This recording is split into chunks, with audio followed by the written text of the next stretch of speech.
All right, we should be good to go. Y'all know what to do. It is that time. Hopefully y'all can hear me. We should be all set. Y'all go ahead and do what you're supposed to do. Go ahead and drop a 1 in the chat if you can hear me. Drop a 1 in the chat if you can see me. We're about to get into it, and I have to welcome you all. Welcome you back to another YouTube live stream and another episode of the ClassE Morning Show. I'm your host, ClassE, of patreon.com/ClassEbeats. By the way, the link is in the description as well as in the pinned comment in the chat. We have a lot to get into today. Not only are we going to talk about Fani Willis and her recent official L against President Donald Trump. We've got some more updates there. We're going to hear from Steve Sadow, the man who's trying to get a big check out of Fulton County or Fani Willis or whoever is going to pay him. He does not care. He just wants to get paid. We've got a lot to talk about when it comes to Candace Owens. This Candace Owens thing is getting out of control. And it looks like we may be having a showdown between Turning Point USA and Candace Owens. Where is Charlie Kirk? I feel like Charlie Kirk's mission has been lost in a lot of this. We're going to talk about later. And then, of course, we've got Brian Walshe for y'all today. But before I get into it, I got to say what's up to the people, man. Y'all are the ones who make this show the great place it is. Shout out to my awesome, amazing Amy in here. As always, being awesome and amazing. Y'all give it up for the beautiful Amy E. We've got Les Cleaver in here. We've got Keep It Moving New York. Good to see you. Taco Tuesday is in the building as well. Mr. Brown's back at it. Good to see all of y'all in here as well. I'll be saying good morning and what's up to you as we go throughout the show, but I do need a favor before we get into it. Can y'all please make sure that you like the video on your way in? It's free, helps the channel continue to grow, lets the algorithm know y'all are enjoying the show, and it shares the video, the channel, and this live stream out with more people. So thank you to everyone who's already done that and liked the video so far. I appreciate y'all as well. And we're going to get into the content. If you want to share the video, you can share the video by using the share button. It's got an arrow that's curved and pointing to the right. That'll allow you to share it to your group chat via text. You can share it to anyone in text message. You can share it to Facebook, Instagram, X, or wherever you are on social media. And then last but not least, I will be reading super chats as we go throughout the show as well. I do not ask for super chats, but so many of y'all are so generous when it comes to showing love and going above and beyond in that way to support the channel. So shout out to Les Cleaver, always supporting like crazy. One of the hardest working guys I know. What does he say? He says, your content and love of community is what keeps me here as well as this great CEB family. Thank you both for what you do and this channel. Shout out to Les Cleaver for being a member. Can y'all spam Les Cleaver in the chat and show him some love? Cause he's always in here giving. Before work, during work, after work. This man, consistent supporter. I appreciate it, Les Cleaver, and thank you for what you do. He says, one day closer to Christmas, may you all be blessed and receive blessing from the Lord above. Put peace in your heart and love as the Lord loves you unconditionally. Amen and amen. And Les Cleaver, man, with the gift that keeps on giving, just gifted 5 memberships as well. If y'all got a membership from Les Cleaver, you know what to do. Do the right thing. Make sure you say thank you. Show that man some love for giving you a chance to check out the members only content as well. So shout out to Les Cleaver. If you became a new member, make sure you check that out. You also get instant access to all the videos we drop here on the channel. You get custom emojis and your name's highlighted in that beautiful green. So thank you to Les Cleaver for the support, man. I appreciate it. And that there should be a few of you that at least say thank you to Les Cleaver for getting you on the member side. My guy Freezy, no captivity with Freezy's in here. Man, it's been a minute, Freezy. I gotta go and check out your stuff. I've been y'all, you see me over here. We've been going crazy. And I know you've been continuing to stick with it as well. If y'all don't support No Captivity with Freezy, make sure you go check out his YouTube channel. Make sure you drop your link in the chat for the people too as well, Freezy. He says, I shared the video, my brother. May continued blessings to you, bro. Same to you, always watching as well. Shout out to Freezy. Thank you, my friend. Nosy Rosie's in here, and it's good to see all of y'all. Appreciate it, and thank you to you guys for showing up as well and for sharing the video. Let's go ahead and get into it. As I said, we've got a lot to cover today as usual. So let's first get into Fani Willis. This is going to be a fun one.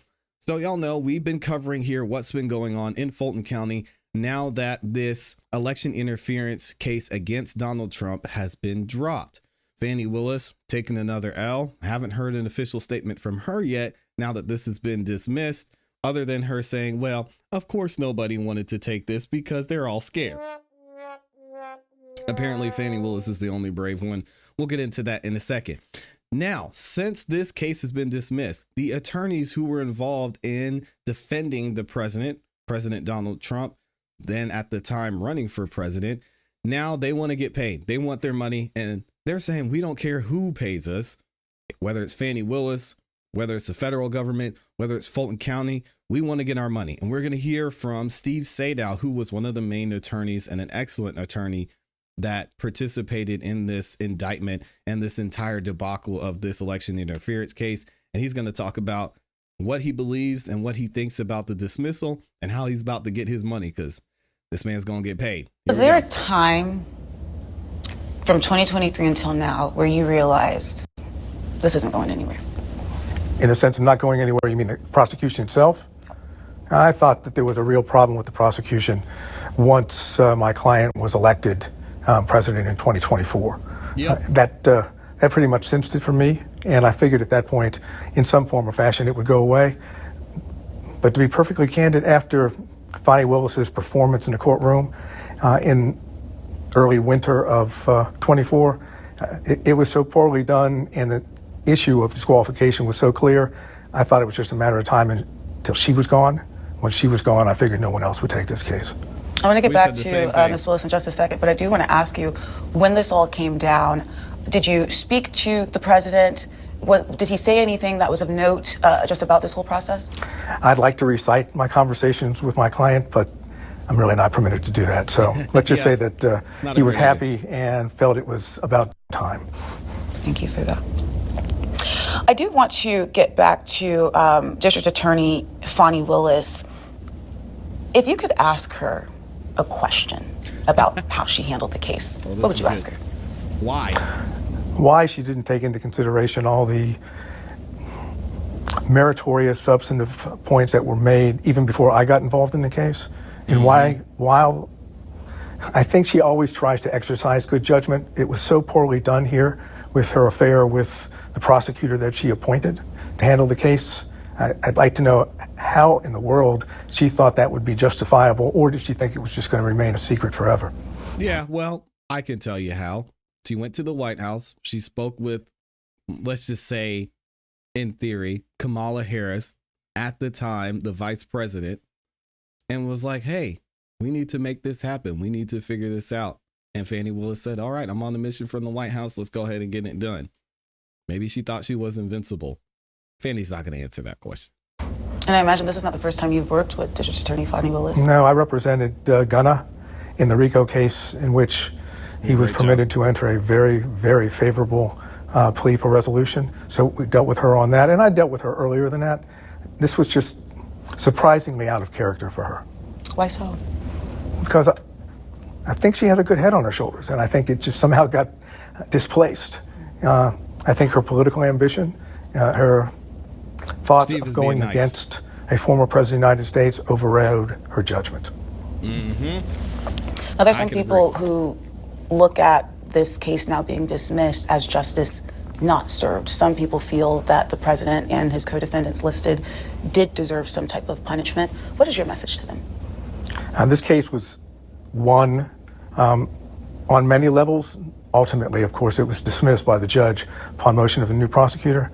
But people tended to judge this case without knowing all the evidence, without seeing any of the witnesses. And to be perfectly honest, they just don't understand that the mere fact that someone exercises their First Amendment right to speak or says something that they're in disagreement with doesn't give rise to a criminal prosecution, particularly against the former president of the United States. It's just not a situation we should find ourselves in. I agree. Looking ahead, this case is dismissed. We do know that Georgia recently passed a law that went into effect this year, allowing defendants in certain election-related cases to recoup legal fees if the prosecutor is disqualified from the case. In this case, Fani Willis was disqualified. As they should. You and other attorneys said that you plan to seek those fees. Do you know how much you will be planning to seek? Millions of dollars. In the millions. According to campaign finance data, that lines up with how much was given, paid for through a different PAC or the clients themselves. Is there a ballpark? Are we talking 1 million? Are we talking 10 million? I know that I believe I saw a number of 2.7 from one PAC. Is there any other idea of what amount of money exactly would come from it? And do you feel that the taxpayer in Fulton County should be responsible for paying that? Well, that's a very broad question, so I'll answer it in part. First, my expectation is that for President Trump, the amount of attorney's fees and costs could run close to $5 million. Now you have to take into account the other 15 defendants who ultimately will seek their attorney's fees as well. It would surprise me if that didn't rise $5 million or more. So you're talking $10 million? That's the answer to one part. Second part. Fulton County, y'all ready to pay that? I know I'm not. Dang. I know this is all a part of the process, but I mean, if we didn't have some say, which I guess we did by majority of us here in Fulton County voting Fani Willis in, if we didn't have a say in this being brought, man, why we gotta pay for this? Y'all gotta do better. Can the people who voted for Fani pay for this? I don't want to pay for it. This money that goes to attorney's fees and costs comes out of Fani Willis's budget. It's already been allotted. Taxpayers aren't paying anything in addition. It's unfortunate that her budget will be so affected, but she's the one that brought the case, and she's the one that has to live with the outcome. Do you believe, some argue that the $10 million... Before we finish this question, that's a great point and a great call out by Steve Sadow. It'll come out of Fani's budget. We talked about the budget and the amount Fani Willis is expected to get moving forward. It's going to be probably close to a third of what her budget is, which is going to be interesting to see how that plays out and how that affects the DA's office moving forward. But yeah, if this gets settled and if they figure this out within the next year, Fani Willis and her budget for the DA's office is going to be hurt. In addition, it's unfortunate that her budget will be so affected, but she's the one that brought the case, and she's the one that has to live with the outcome.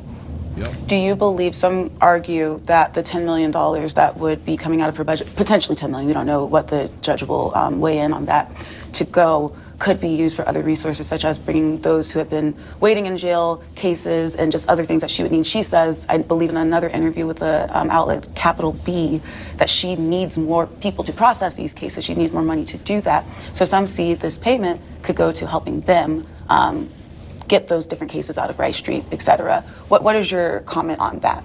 What? If she had exercised good judgment to begin with, we wouldn't be in this situation. She paid hundreds of thousands of dollars to her lover, Nathan Wade, somewhere in the neighborhood of $700,000 plus. Who knows how much from her budget she spent for other investigation, for other attorneys. All of that could be used for the very purpose that you're outlining. So her decision not to do so and to waste it on this, again, as I characterized it, political persecution, is why the money is going where it is.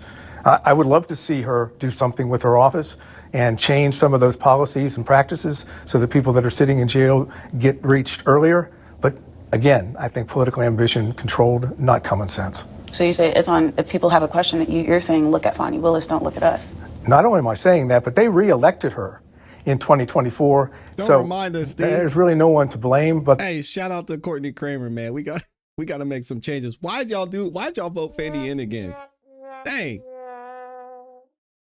We tried to get Courtney Kramer up in there. Nobody else wanted to run against Fani. And Fani won, what was it, 68%, I believe she did. So the people are just moving forward. Themselves for putting her back in office. They could have drawn the line right there. They chose not to. But also, Fani's budget going into the next year is, I just looked up the number because I couldn't remember what I said. Yes, that 10 million plus would be a third of her budget. The budget Fani Willis has that the Board of Commissioners gave her in Fulton County is about $39 million. Not looking great. But I think this boils down to you either like President Trump or you don't. And whatever the outcome is, if it's pro-Trump, pro-President Trump, you're going to like it if you're on his side. If not, you're going to be unhappy with whatever happens, for whatever the reason may be. Thank you for your answer for that. Staying on this kind of like looking ahead, I know that you all have a time period, I believe a 45-day window to file to, and correct me if I'm wrong because you're the lawyer here, I'm just the journalist. No, you're right, 45-day window to say that we are coming for these fees. What happens next, and when do you expect to hear from I believe, Judge Scott McAfee that will be making a decision on how much money will be paid from her budget. Yeah, we have to file something in the form of a petition within 45 days. It will certainly be responded to. The only question becomes by whom. That's an open question. We don't know. Okay. Whether it would be the prosecutor's counsel, whether it would be the Fulton County in general, or someone from the Fulton County District Attorney's Office. Okay. We don't know. Ultimately, Judge McAfee will decide if what we are petitioning for is fees and costs, attorney's fees and costs, is reasonable, and he'll make the ultimate decision. But the statute is so new, never been used before, so there's no certainty in how it will be procedurally handled. This is the first true test of it. Correct. Yeah. Well, we will certainly see. I want to just kind of get back into just a little bit of insight into the case. Is there something that the public never saw, either behind closed doors or something that you saw the writings on the walls that surprised you in your career as a defense attorney? I'm not sure I can answer that question as framed. There are many things that the public doesn't know that can be found in the discovery, can be found in statements that defense lawyers are aware of. Yep. Also, information through investigation that probably will never make the light of day. Surprise-wise, to be honest, no, because I've handled high-profile cases for a long time and have learned that the deeper you dig into them, the more you find out. It's not really surprising. It's just a question to get to the bottom. We're trying to get to the basic fundamental facts. Yeah, and Steve knows there was a lot going on behind the scenes that we said. Andre Dickens, Fani Willis going to the White House, who Fani Willis met with, the indictment coming out and being dropped shortly after Fani Willis makes this visit to the White House. People talk, and especially with it being about the president of the United States now, 45, 47, we know something was going on there. There's no coincidences. These people talk, and Fani Willis wasn't going to the White House just for some event. So there's a lot that could be said here that I know Steve's not going to be able to get into, but I'm looking forward to hearing more information about this. If y'all want to check out this full interview, I'll leave the link to it in the description for you. Let me know what you think about this in the comments and in the chat. When it comes to Fani Willis, how is this going to play out? We've heard reported that she could possibly get a break in some sense, and Steve Sadow and a lot of the other attorneys could be paid by federal or by Fani Willis. It's most likely looking like, since Scott McAfee, Judge McAfee, is going to make a ruling on this, that she may have to pay that out of her budget, which would be a significant amount. I'm sure they would come up with some type of agreement. Interesting stuff here. Let me know what y'all think in the comments in the chat. Thank y'all for saying God bless you. I'm over here sneezing. Gotta get my morning sneezes out. Let me see what we got in here. I know a couple of y'all sent in some super chats, so I want to acknowledge those. And then we're going to talk about Candy. We got my guy, No Captivity with Freezy. Y'all make sure you go support and check out Freezy's channel. I'll put it in the description as well. What does he say with the 5-bomb? One of the best brothers I know. Right back at you, Freezy. Please support this channel, and y'all go support No Captivity with Freezy as well. You had some great conversations over there, making some great content. And shout out to Freezy, man. He's been doing it for a while, and it's great to see how well you've done with making the content, Freezy, and that you've stuck with it too, because a lot of people, they get into the content game and then they just give up. Freezy's been going strong. Love to see it, man. Thank you for stopping by. We got Mr. Brown in here just showing love. He sent the 5-bomb and didn't even say anything. Thank you, Mr. Brown. Always showing up, supporting, still praying for you in your recovery. Hopefully you're doing well and taking it easy over there too.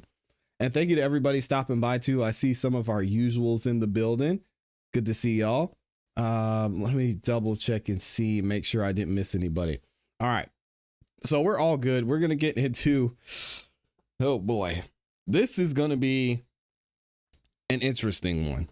And honestly, I mentioned this earlier to y'all when I mentioned that it's kind of sad to see how everything's happening with this whole Charlie Kirk assassination situation, and looking into the investigation and what's going on and who's telling the truth and all of this, because I feel like a lot's being lost when it comes to Charlie's mission. Now, in the defense of Candace Owens and others who are wanting to find out the truth, it's understandable that we would be at this point, because just because it's going to affect someone in a certain way if you're searching for the truth or trying to figure out what's going on.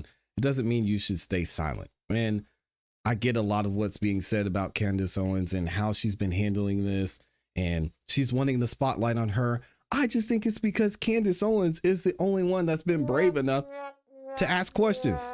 You're allowed to ask questions. We're allowed to say something doesn't make sense. And getting mad at someone who's doing that while making valid points and people are watching and shaming her for that, I don't think that's fair. What is Candace supposed to do? Stay silent because it's going to hurt somebody's feelings? I don't get that. We're going to get into it. So we've been talking about everything that's happening between Candace Owens, the Turning Point USA, and France, and pretty much the entirety of everyone who's been observing and watching what happened with the Charlie Kirk assassination, and specifically the investigation. So Candace Owens has allegedly made some accusations. Our Turning Point USA feels like Candace Owens has made some accusations against them, and they finally got sick of it. So we've got a response from Turning Point USA, and they actually invited Candace Owens to come on their platform and finally talk this out. Will she do it? I think she will. We're going to hear what Candace Owens had to say about that in response. But one of the gentlemen who works for Turning Point USA, we're going to talk about him here in a second. His name is Blake. You could tell he was one of the most irritated ones involved in this entire Charlie Kirk, Candace Owens situation. And he came out and went on a 7-8 minute rant addressing a lot of the claims that Candace Owens made. And here's a part of and a little bit of the breakdown of what he said, and then we'll go back into the video. So he says this: Blake Neff listed off all of the conspiracy theories Candace Owens has promoted since the assassination of Charlie Kirk. He says Candace Owens suggested that the Utah Valley University event was unusual, and its details suggested a quote inside job. I agree with that. We've seen the evidence of how things lined up doesn't make sense. Candace Owens claims that foreign aircraft have followed Erica Kirk around the country and that Turning Point has lied about this happening. Okay, we'll let them have that one. We'll see if it's true. Candace Owens has accused Turning Point USA of lying about Charlie wanting Erica to take over for him if he died. Is that true? We'll have to wait and see. Candace Owens suggested Charlie Kirk's security team internationally denied him first aid after the shooting to ensure that he died. Okay, I'm not buying that one. When we watched it play out live, even before this investigation was taking place, we saw what happened. I personally, working in the medical field for a significant amount of time, thought the way they handled the situation was strange and not really helpful.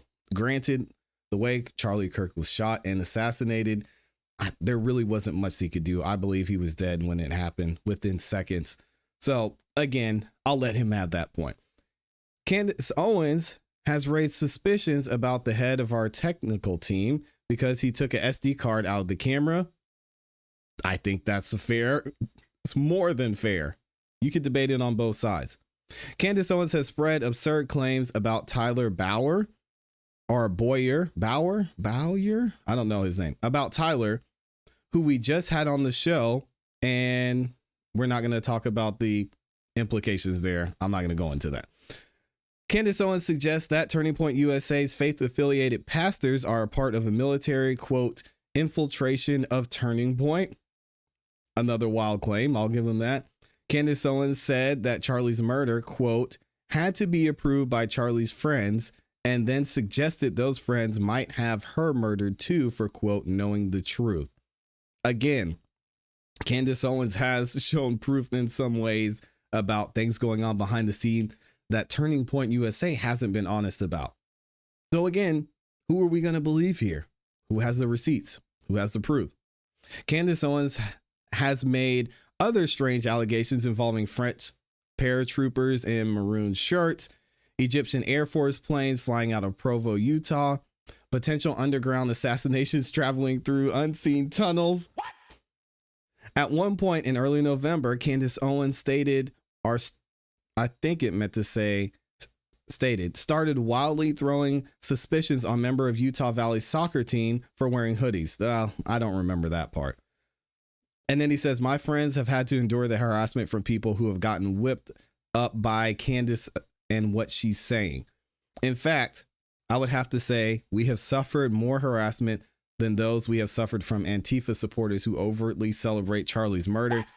Yo, that's just straight disrespectful. Let's go ahead and see what this man had to say. Blake Neff said this, and we'll play the video. For the past 3 months, we've received a flood of questions about Candace and her claims attacking Charlie's closest friends. For 3 months, we've preferred to remain silent, but the attacks have not stopped. Today, I delivered this response. All right, let's go ahead and hear what Blake has to say, and y'all let me know if you're feeling what he's saying or if you think it's more BS from Turning Point. Here we go. We wanted to use this segment at the top of this hour to say something important, something very important. For the past 2.5 months, there is a topic that has flooded our Freedom inbox. It has been nonstop on social media, but which we have almost totally avoided on this show. You probably already know what I'm talking about, which shows just how ubiquitous it has been. Ever since Charlie's murder, Candace Owens has leveled a flood of allegations against people at Turning Point USA, people at Turning Point Action, and people who work for this show. She's made them against some of Charlie's closest friends and against some of his most dedicated employees. She has suggested that Michael McCoy, Charlie's chief of staff, knew Charlie would be murdered, was happy that he died, and stayed silent because he was told he would be the next Charlie. She has suggested Michael is not his real name. It is. I have seen his birth certificate myself. She has called it suspicious that Mikey's wife, who works at Turning Point, helped plan the campus tour event where Charlie was murdered, which she didn't, by the way. She doesn't work on campus events. Candace has suggested the Utah Valley University event was unusual and its details suggested a, quote, inside job. She has claimed that foreign aircraft have followed Erica Kirk around the country and that Turning Point has lied about this happening. She has accused us of lying about Charlie wanting Erica to take over for him if he died. She has suggested Charlie's security team intentionally denied him first aid after the shooting to ensure that he died.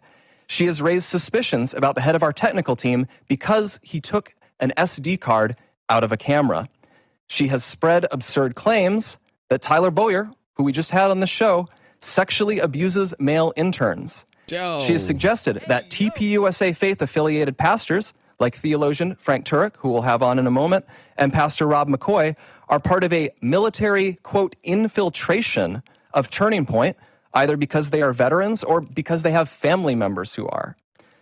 Even if not everyone has been named specifically, though, Candace has effectively tarred everyone here with complicity in Charlie's death by repeatedly saying he was, quote, betrayed by, quote, everyone.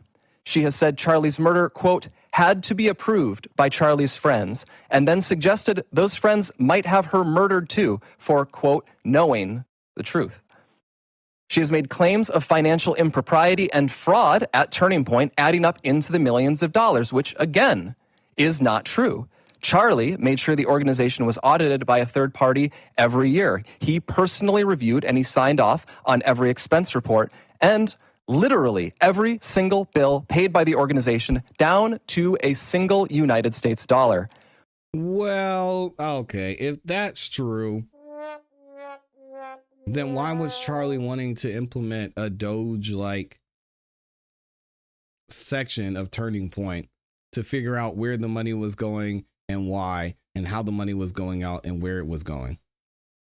We have never missed a 990 deadline. Candace has made other stranger allegations involving French paratroopers in maroon shirts, Egyptian Air Force planes flying out of Provo, Utah, and potential underground assassins traveling through unseen tunnels. At one point in early November, she started wildly throwing suspicion on members of Utah Valley's soccer team for wearing hoodies. I could go on. There is always something new coming up, and none of it ever pans out because from the start, there has been nothing there. The attacks and allegations from Candace are either lies or they are innuendos thrown around with a total, reckless disregard for the truth so that Candace can manipulate and string along an audience of people who don't realize they are being played. Instead of being able to grieve properly after one of the most heinous murders in American history, a murder many of us had to witness, my friends have had to endure harassment from people who have gotten whipped up by what Candace is saying. In fact, I would say we have suffered more harassment from these people than we have from Antifa supporters who overtly celebrate Charlie's murder. And just like a lot of those Antifa members, many of these people take this delight in how gross and unpleasant they can be. No. People want the truth. I disagree with that, Blake. People want the truth. None of this makes sense. And we're looking for answers. FBI is not going to give us answers. So we're going to look to you guys. Y'all work close to Charlie. A lot of what you're saying still isn't making sense, even just in this short 3 minutes. So again, something's not adding up. Somebody needs to give answers. And if we can't get it from the federal government, we're going to ask y'all. I don't think there's a problem with that. And if you want to call it harassment because we're asking why isn't this adding up?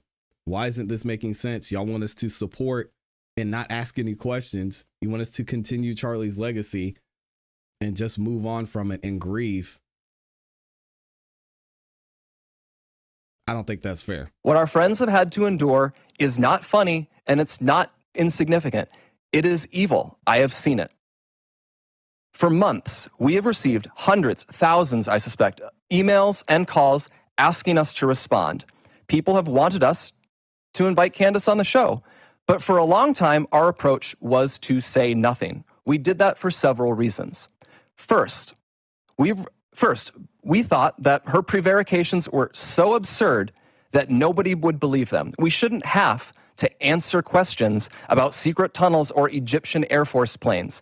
That sort of thing is it's beneath contempt to respond to. The second reason we've said so little, though, is because there's a good rule of thumb, which Charlie followed. Do not feed the trolls. Focus on the mission, reviving America, uplifting young people. I say this all the time. I say this every day. Amy knows. Don't feed the trolls. Don't feed the trolls. If there's nothing there, just move on, let it go. Once it gets to a certain level, yes, you can address it. Yes, you can speak on it. But even Charlie Kirk's differences with Candace Owens, he didn't want to speak on publicly that much while he was still alive. When asked about Candace Owens and what she felt about this, what he said about that, Charlie Kirk would say, just listen, man. Candace is a good friend of mine. We don't agree on everything. What Candace does, and the truth will come to light. Why doesn't Turning Point just take that? They keep feeding Candace. If you think she's this much of a troll, why do you keep feeding this? Just let it go. Put out a statement. Say, hey, we're working with the FBI. We're going to wait and see what happens with the trial. All the accusations, all the conspiracy theories, everything that's coming out, you guys take that for what you will. Candace is going Candace, and we'll keep it moving. It doesn't make sense. And the reason they're having to respond is because Candace is bringing up receipts. She's bringing up the receipts. She's talking about her friend Charlie, saying, hey, Charlie said that he was tired of the pressure from a certain community and they were pulling donations because of some of the things that he was saying. Doesn't make sense. Making heaven crowded. Don't give air to people who want to tear you down and sow discord. Lastly, we didn't respond because Charlie always viewed Candace as a friend, and we were holding out hope that she would return that friendship and stop what she was doing. But a week from now, it's going to be 3 months since Charlie's murder. Candace has not changed her behavior. She has continued to spread falsehoods about Charlie's friends. Yo, this whole be a friend thing is kind of pissing me off. How can on one hand we say we're not going to tell people how they should grieve, and then on the other hand you're going to say be a friend, Candace, shut up, don't ask any questions, don't point out the fact that everywhere these Egyptian planes were going, Erica Kirk or Charlie Kirk happened to be there. Don't point out basic Googleable, if that's a word, facts. Just Candace, just shut up, be a friend, grieve him, let him die. Don't worry about it.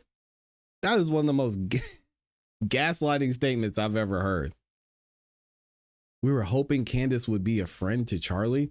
What about the search for the truth, guys? And she continues to concoct new ones about new people. She's using these falsehoods to enrich herself while dividing the conservative movement at an absolutely critical time for this country.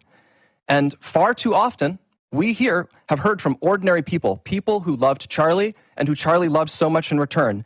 These people have expressed the worry that we are staying silent out of cowardice or as some sort of tacit admission that some of the attacks are true. Neither is the case. Our silence has never been, and it will never be, equal to complacency or approval. This is so weak. Still, we decided Charlie would not allow this to go on. Charlie was not a coward. Charlie was a fighter. Charlie would not allow someone to spread lies about the people closest to him with impunity. And he would feel ashamed if other people were stepping up to defend his friends while he never did so himself. Candace has mentioned several times that the ball is in our court. So here's what is going to happen. In the near future, there will be a live stream here in Phoenix where we address in a clear and comprehensive way the claims and accusations, the false accusations that have been made against Charlie's family, friends, and the people here at Turning Point. We plan to walk through everything carefully and thoroughly. If Candace is available, we would sincerely welcome her participation in that live stream at our studio here in Phoenix. At this point, we believe the ball is back in her court. Our motivation for doing this is not out of any obligation to Candace. It is about honoring Charlie. We feel a deep responsibility to protect his legacy, his work, and the truth. I feel that. I owe Charlie everything in my life. I feel it immensely. And that is why we feel compelled to speak clearly and openly now. We'll have more on this in the near future. What do y'all feel about this response, man? I'm not feeling this at all. I thought this was weak. And the problem with Turning Point is either ignore it and say, hey, you know what, we're going to go through the investigation and give the FBI and the law enforcement all the information they need to be involved. Conspiracy theories can be what they are, and not selectively deciding what you want to respond to. Even in this, they didn't talk about Doge. They didn't talk about the text messages in the group chat. They didn't talk about the accuracy of what we're seeing from the planes that was reporting. We talked about here on the channel. Don't pick and choose what you're going to address and then say, oh, we've stayed silent. No, you guys haven't stayed silent. You stayed silent on the things that you didn't want to talk about, but not as a whole. This is BS. Y'all know, if you haven't seen this yet, I want you to let me know in the chat. What do you think Candace Owens is going to say to this? Do you think she's going to back down? Do you think Candace Owens is going to respond and say, sure, I'll come on the show? We're going to talk about it here in a second. Because they are giving Candace Owens exactly what she wants. An opportunity to expose the truth. And seeing how this platform is run, if they do actually allow Candace Owens to come up there, boy, oh boy, this is going to be rough for Turning Point USA, because even in this 7-8 minute statement that they said, they were not able to address every single point that Candace Owens made. They only addressed the ones that may be a little bit iffy. They talked about soccer and green hoodies, which I'd never even heard before, while leaving out other things. Candace Owens had a response to this, and here's what she had to say about their invitation to speak. Candace has mentioned several times that the ball is in our court. So here's what is going to happen. In the near future, there will be a live stream here in Phoenix where we address in a clear and comprehensive way the claims and accusations, the false accusations that have been made against Charlie's family, friends, and the people here at Turning Point. We plan to walk through everything carefully and thoroughly. If Candace is available, we would sincerely welcome her participation in that live stream at our studio here in Phoenix. At this point, we believe the ball is back in her court. Our motivation for doing this is not out of any obligation to Candace. It is about honoring Charlie. We feel a deep responsibility to protect his legacy, his work, and the truth. I feel that. I owe Charlie everything in my life. I feel it immensely. And that is why we feel compelled to speak clearly and openly now. We'll have more on this in the near future. Yay! Finally, you didn't have to get through all that shade that you were throwing me to get to the point that you were willing to answer questions. I'm the right person to sit across from you and to ask you questions, right? Some things that you told me on that day, they're not adding up. I think the entire world would like to see this discussion. You can pick the place, you can pick the time. I say we do it tomorrow. We don't need to plan for this. We don't need lawyers in between us, lawyer statements. It's not how I roll, okay? I don't care about any of that. I want it to be authentic. Like I said, you can take the money. We can raise money live for this conversation. That is how badly the world is demanding it. I agree. So I accept it with whistles and bells, everything. I fully accept. I say, let's do it tomorrow. Let's do it tomorrow. And my only ground rule is no assassinations. Okay? No assassinations, no funny business. You can't pretend you're going to do it. And then Candace died in a mysterious accident. Okay? Jeez. Hey, shout out to Candace. She said, let's do it tomorrow. You want to have a conversation? Let's talk. That's what Charlie did. He was up here talking. Let's have a conversation. Let's do it. I want to hear this. I want to hear the answers to the questions that a lot of us are asking in the chat. On one hand, you're saying turning point. You're saying turning point to shut up, while at the same time you have to explain. So it's dang if they do, dang if they don't. I hate that this is overshadowing the death of Charlie. I agree. I hate that this would become about Candace Owens versus Turning Point. And my point with Turning Point is, if you want to focus on continuing Charlie Kirk's legacy, again, it would have been simple. We get that Candace Owens is grieving the way she's grieving. She was close to Charlie Kirk, and a lot of things don't make sense right now. We're not the federal government. We're not the FBI. We're not local law enforcement. We are going to let them handle that investigation. Any accusations, any claims that are made, anything that's pointed out about what happened before, during, and after Charlie Kirk's assassination, it will come out and it will be shown in court. It will be shown in the prosecution of Tyler Robinson. Other than that, here at Turning Point, we're out of it. We're going to continue to focus on continuing Charlie Kirk's legacy. And that's what's important to us right now. Simple. Leave it at that. We're done. We're moving on. We're carrying on with Turning Point USA. Candace Owens can handle and speculate and have the conspiracy theories that she wants to have, and leave it at that. But don't just selectively say, oh, we'll respond to this, but oh, we won't respond to that. Don't respond to this. Oh, we won't respond to that part. Like, we can see what's happening here. And if you want us to leave it for trial, we'll leave it for trial, and we'll find out and see what the federal government and what the state of Utah gives us in that. But again, Candace Owens, she's allowed to speak on this and say what she needs to say and say what she feels and how she is finding and researching what's been done to her friend. Let me know what y'all think about this in the comments and in the chat. Crazy. Amy says, I disagree with how he structured this. He's trying to tell us we don't have common sense. I don't like it. I don't like it at all.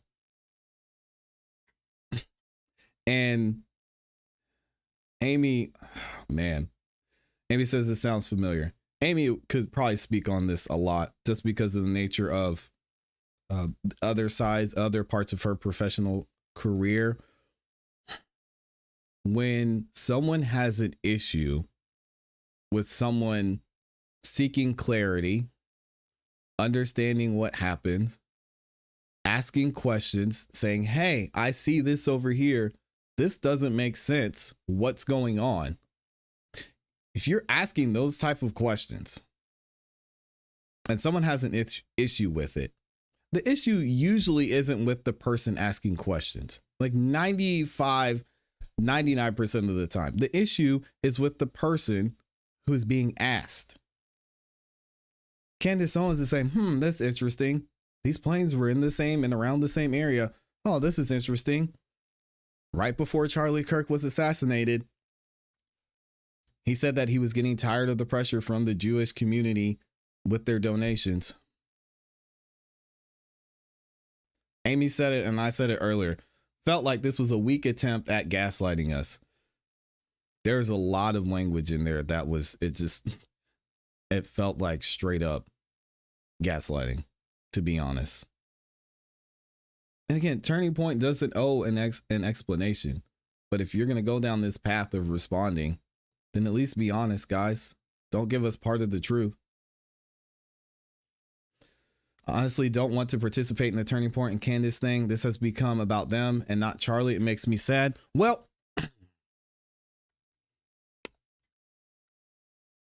I said that earlier, and I agree with that in part.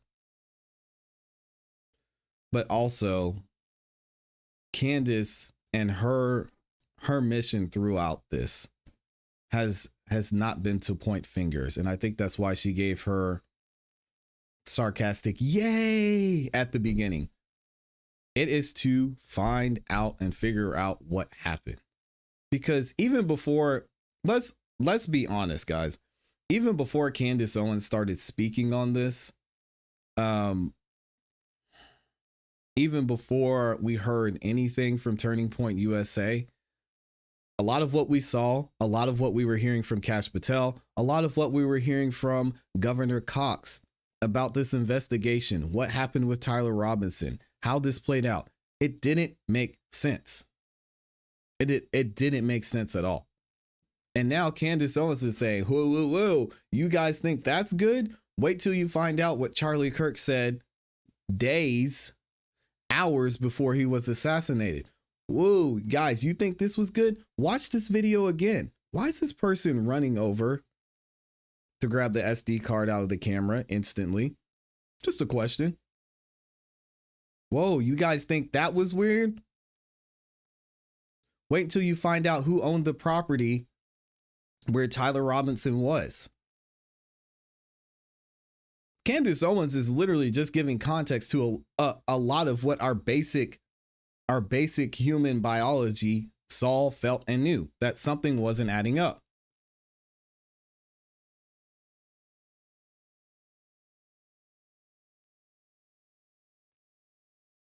And yeah, exactly. It's not for Candace to find out the truth. Huh? This was her. Dang. But I will admit there was some effed up stuff in the beginning, and that's all we're saying. Just because Candace has a bigger platform, has a bigger reach, and she just happened to be closer to Charlie Kirk, I don't think we should shame her for speaking on that. I've lost friends, man. And even friends that died for reasons that make sense. I know I've personally, when I've lost those friends in those ways, it's still in a lot of ways was hard to accept. And then eventually you go through your process and you move on from it. But I cannot imagine if something like this happening to my friend, a very close friend, and a lot of this didn't make sense, how I would react. So I get it. I understand it. And I think it'll be interesting to see how this plays out with Turning Point. I should have mentioned this in the last video, and we'll actually get to it here in a second because we still got a lot to get into. And then we're going to actually get into Candace and what she said in response to them.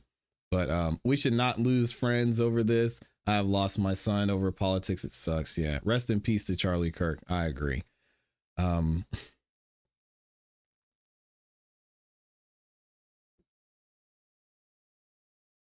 Yeah, it's just all around this sad. Anyway, we'll get into it. We got more of this topic to get into, and y'all know we will be here to continue to report and talk about it. Thank y'all for being here, man. Shout out to everybody that's liked the video so far. We've got 8,000 of you in the building. If y'all could, please do me a favor and like the video. Likes are free, helps the channel out a lot, and it takes less than a second for y'all to like the video. We got some more we're going to get into with Candace Owens. So now that Turning Point USA has offered Candace Owens an opportunity to come to their platform and talk about what's been going on with the Charlie Kirk investigation and all these questions a lot of us want answered. We've got some shots being taken, most specifically by Frank Turek. We talked about Frank Turek. He was there at the moment, at the time that Charlie Kirk was assassinated. Y'all may remember him as the gentleman wearing the white hat. He was on the phone. People thought he was recording at the time. According to Frank Turek, he was actually FaceTiming with his son while he was at the event with Charlie Kirk. Then Charlie Kirk was assassinated. Frank Turek helped aid Charlie Kirk, got him into the vehicle, and was with Charlie Kirk in the vehicle as he was being transported to the hospital. And Frank Turek, he's taken a lot of shots at Candace. He said, as an example, or in theory, that maybe Candace Owens was jealous of Erica Kirk. That rumor has been going around, and he's taken other shots at Candace. And now he's responding here to what Candace has been saying recently about Turning Point's involvement in Charlie Kirk's and the assassination. So Frank Turek goes off on Candace Owens and says it's insane to think anyone inside Charlie Kirk's handpicked himself. Someone had to have a hand in his death. Let's see what Frank Turek has to say. He's not happy. The night before Charlie was murdered, and I'm not just saying this, but I went into his office. This was after we had a meeting. You were in the meeting, Blake, me, you, Charlie, and some other folks. And he was going to dinner, and he said, hey, you're going to dinner with Blake and Danny. He said, Blake is my secret weapon. He's the smartest man I know. And he loved you. And for anybody to suggest, whether it's Candace Owens or any other person within TPUSA was somehow complicit in his murder, is to say that Charlie Kirk was such a bad judge of character that he put a bunch of traitors around him. No, Frank, no. I haven't even heard what Candace said about this yet, because we're going to get into her live stream at a later point. But that's not what anybody is saying. Just because one person in the group may have turned out bad or may have been involved in some way doesn't mean this person was such a poor judge of character. People change all the time. Money starts to grow, opportunities start to come up. Your friend gets a phone call and says, hey, do me a favor. When you're taking Charlie to the airport, just take a left and go around the block instead of right. And I'll make sure you're taken care of. Someone might take that opportunity. You just never know. So it really doesn't have anything to do with Charlie Kirk. And that's not an attack on Charlie Kirk. It's essentially, I believe, an attack on the people that may have been around him. And if it makes sense, if there's something there, then I think we have a right to ask that question. If there's anything I knew about Charlie Kirk, is he knew how to spot talent and integrity and people that wanted to make a difference for the Lord and the country. Charlie was brilliant at that. It takes a lot more faith to believe that Charlie didn't know who his friends were and picked all the wrong people to surround him, to build an organization that came from nothing to the most powerful conservative organization in the country.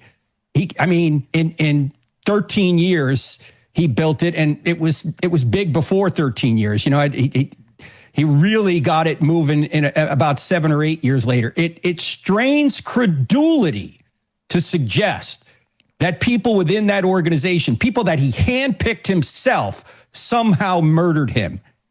If you're going to suggest that, you better have a lot of evidence, and I have seen none of it. It's unconscionable that anyone would say this without evidence. You can slander, you can say what if, you can have all sorts of innuendos and insinuations. That's not evidence. You can have dreams, you can have hunches, you can have vibes. That is not evidence. Yeah. Thank you so much, Frank. No court would say that's evidence. I'm sorry, Blake. We have to leave radio here for a second, but we're going to go through the break. Yo, Frank was getting fired up, man. Oh, that was his friend too. Someone he said he felt like was a son to him in a lot of ways.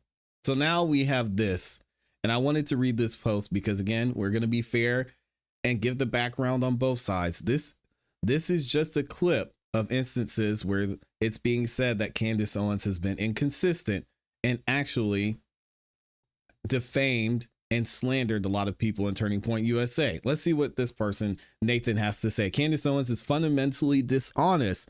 This is why it's a bad idea to debate her. Just today, responding to Turning Point USA, Blake claimed that Candace accused us of lying about Charlie wanting Erica to take over for him if he died. Candace Owens said it never happened. Watch Candace below absolutely question the legitimacy of Charlie Kirk's plan that he laid out in his notebooks in case of CEO. There's a George Bernard Shaw quote about avoiding engaging with people who enjoy cheating or don't care about the rules. Never wrestle with pigs. Both get dirty and the pigs like it. Dang. Let's see what she had to say. She has accused us of lying about Charlie wanting Erica to take over for him if he died. Never happened. That is not a quotation. That is just them saying that.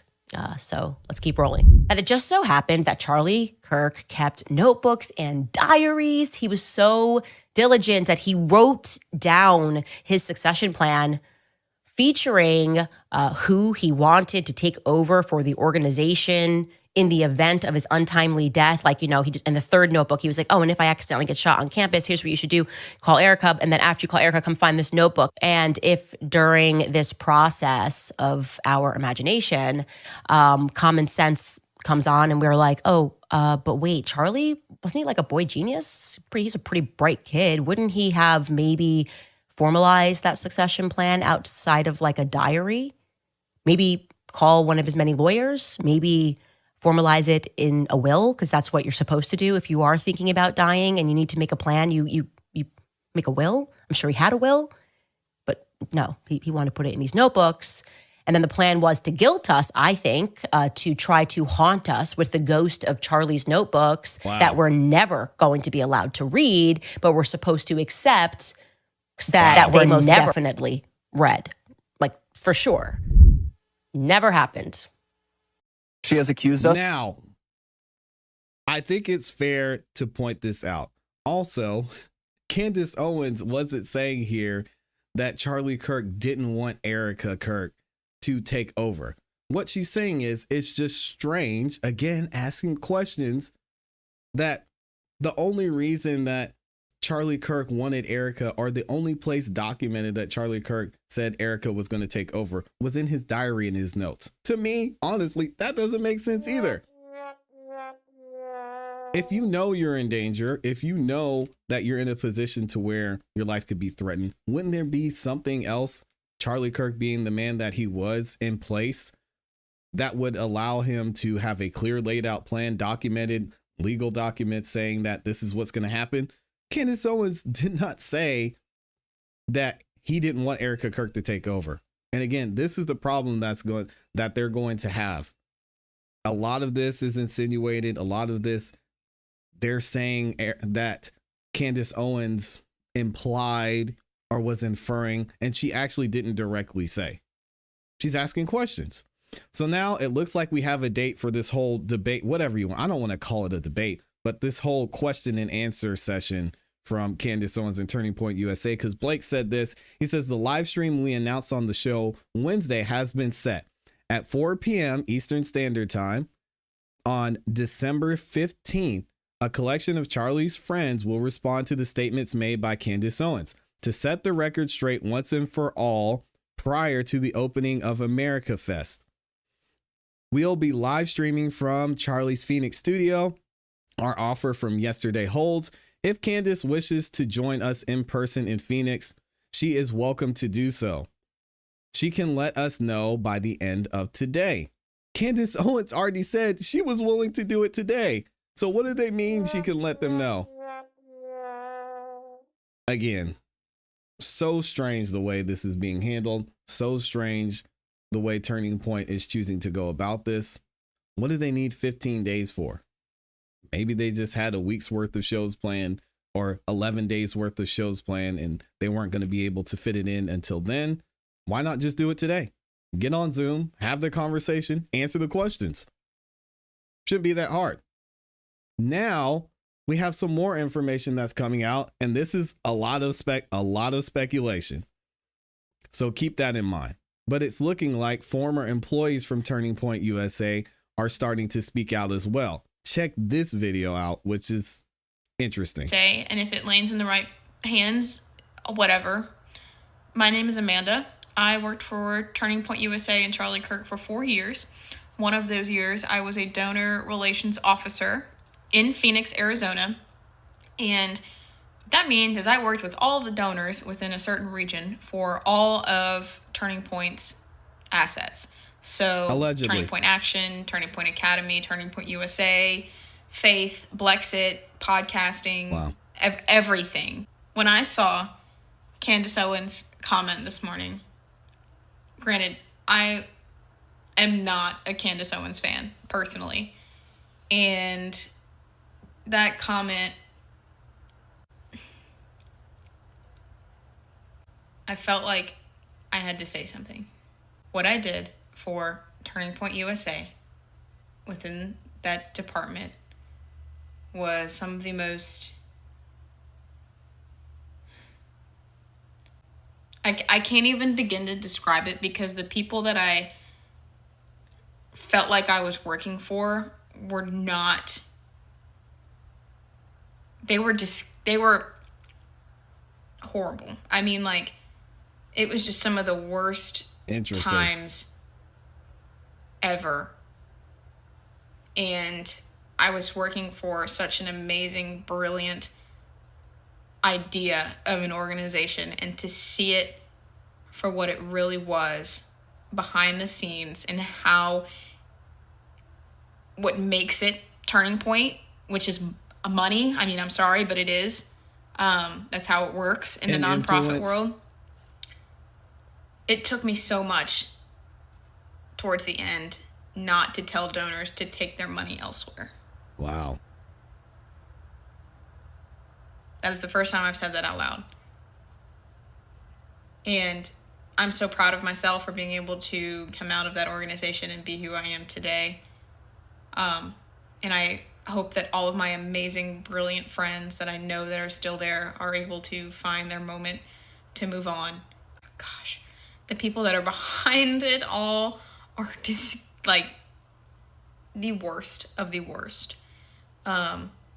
I don't take things personally. This is not a personal vendetta. I just know there are serious backings to whatever her claim is. I've seen it. I know the disgust and the terrible things that go on. So anyway. Interesting. Just leaving this here for people to find and see what they think. But all in all, stop watching the news. Stop paying attention to people who just don't matter in your life. Focus on your family, your friends, your loved ones. Get out of the political world. It's not real. None of it is real. That's a fact. But yeah, love the Lord. Love the Lord. Love the Lord. Amen, sister. Hey, I don't know if this is true. Very interesting. I wonder if Candace Owens, I know Candace is going to check into this and see what this woman has to say. And if this is really someone who worked for Turning Point USA and is talking this way, it goes into, again, a lot of the receipts that Candace Owens said. Y'all saw the receipts. We talked about it here on the channel. Charlie Kirk talking about wanting to remove himself from certain donors because they were trying to influence how he was running things, what he was saying, the message he was trying to spread, and they didn't like it. We've got another, it gets crazy, y'all. We've got another employee, alleged employee, that is talking about Turning Point USA leading up to this debate, this Q&A session that Candace Owens is going to be involved in. This man says, here's another statement from a former Turning Point USA employee that worked directly with Charlie Kirk. Here's what he has to say about the stock market investments, audits, and internal tensions behind the scenes. His follow-up with video receipts of his involvement is in the comments, which we will get into here shortly. Check this out. My name is Joshua Peterson. I worked for Turning Point USA and Turning Point USA Faith, and I knew Charlie Kirk personally. I want to say on the record that there was a inner circle at Turning Point USA that was constantly working against Charlie and his interests and what he wanted to do, as well as there was a Jewish influence in Turning Point that he was not very fond of, that he wanted to get rid of. Uh-oh. He tried doing this. He tried creating a Doge department, and he gets assassinated. Another thing that makes me believe this inner circle was constantly working against Charlie was because of the fact that he had a whole entire branch of Turning Point that he had no idea about, and that was the stock market branch. Now, the thing about this branch is it's been getting millions of dollars poured into it over the past 4 years now, and that's been seen through their latest tax returns, which were also filed late, which was weird, but that's not a topic for another time. This stock market group that Turning Point has been throwing millions of dollars into the stock market for the past 4 years now, and Charlie Kirk had no knowledge of that whatsoever. Uh-oh. Now, if you also look Allegedly. into it a little bit deeper, if you look at the staff on that branch specifically, it says zero. It says there's nobody employed in that branch, yet they're pouring $5 million into funds for employees. Make it make sense.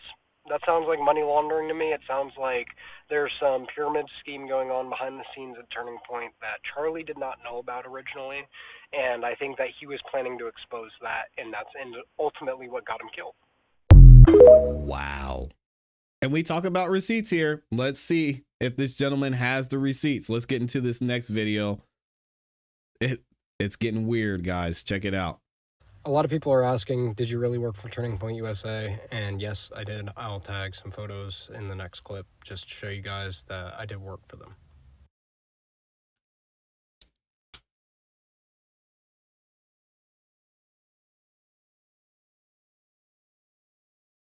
I want to see a picture with Charlie.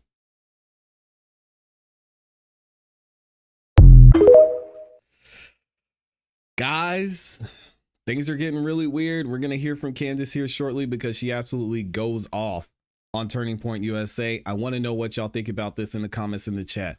The 15th is coming up pretty quick. Is this going to happen? Pray for Candace Owens, because a lot of this is seeming strange. A lot of this is seeming weird. A lot of this I feel like we've seen before. Hopefully it works out. I want to know what y'all think in the comments and in the chat. It is time. We're going to get into it. We have to hear from Candace Owens on this. I know y'all have been, shout out to the gang in here. We've got 7,000 of you in the building. Make sure y'all like the video if you haven't yet too. We're going to get into Brian Walsh as well. So y'all don't worry, all my Brian Walsh folk. We're going to be hearing from Candace here for a little while, and then we'll get into the Brian Walsh trial. But Candace Owens is about to go off. Some of these, a couple of clips you've heard from this already. I'm not going to play the whole conversation, but we've got to talk about what Candace Owens said in response to Turning Point USA, saying all they said, offering her a chance to come onto their platform. She's ready to go. And from what we've seen from Candace so far, this is no surprise. I'm going to let Candace cook because she's got a lot to say when it comes to this upcoming meeting. She was actually ready to meet with Turning Point today, but they said, we'll just wait. Give us a couple weeks to prepare. What? Check it out. What can I say other than we went max? Pause, reflect. I'm proud of everybody. I'm proud of the world. Every single person who was in my inbox giving me tips, the people inside of Turning Point USA who were leaking, the donors that wrote public letters, the donors that didn't write public letters but sent us messages encouraging us to keep going. Today feels like a win because guess what? It forced Turning Point USA to finally respond. And that was the entire point, okay? That has been the point of refusing to let up even 1 second in this investigation. They wanted to simply be able to eulogize Charlie Kirk at a big memorial event, and then they wanted us to simply move on. And we didn't do that, okay? So yeah, we should celebrate the fact that we kept up the pressure, that we insisted that we have answers, that even in this tremendous culture of ADHD and everyone's constantly being distracted by their iPhones, that we kept the focus, okay? Turning Point. So much so that Blake even said to Candace, we let some things go because, you know, Charlie was a good friend to Candace and we thought Candace would be a good friend to Charlie. But she didn't do that, so now we have to respond. What a weird thing to say from Blake Neff. What do you mean Candace was you thought she was going to be a good friend to Charlie. That's exactly what she's doing. She's saying, hey guys, a lot of what we're seeing doesn't make sense. Charlie's gone and nobody's giving us answers. So maybe we start with the people who are around him. What do you guys think about this? Why was there a Doge department being created? Why did Charlie text this? Come on, man. That's being a good friend to me. I want a friend like Everyone's that. constantly being distracted by their iPhones, that we kept the focus, okay?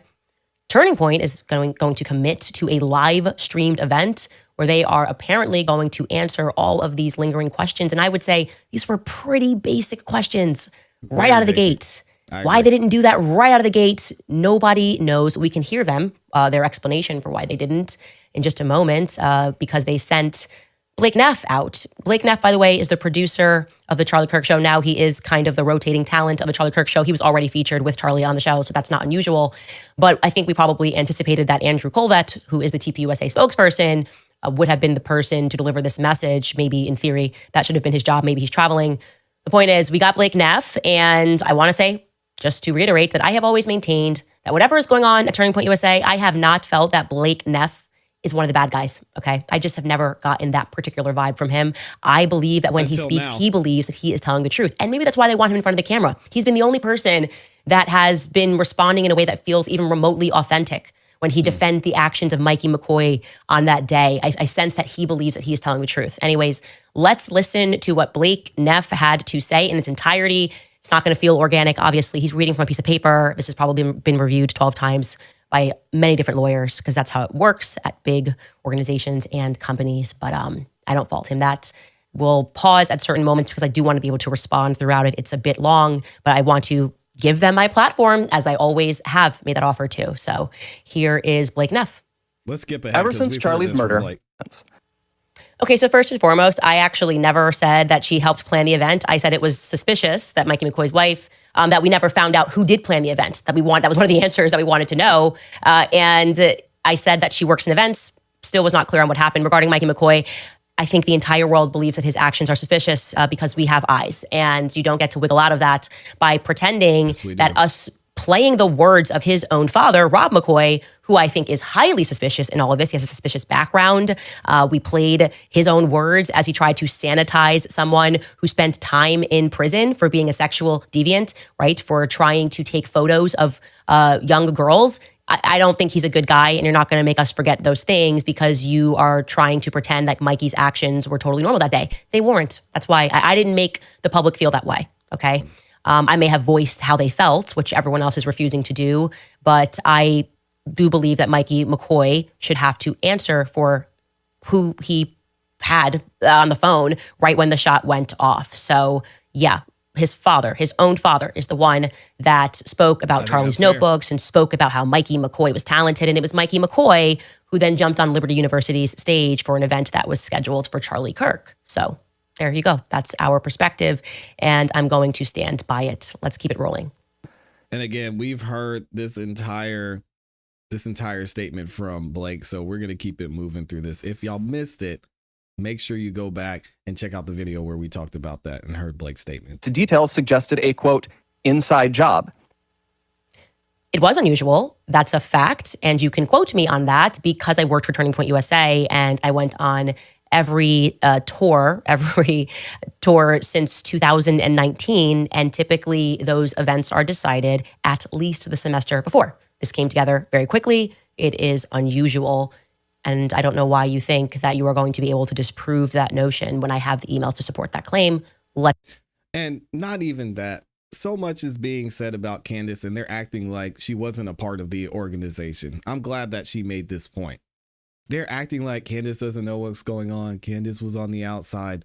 She's shown receipts of her conversations with Charlie Kirk. She was still involved and technically on staff at Turning Point. She wasn't a stranger, guys. Let's keep it rolling.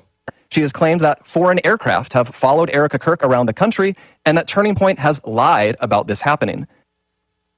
Definitely never said Turning Point lied because you never responded.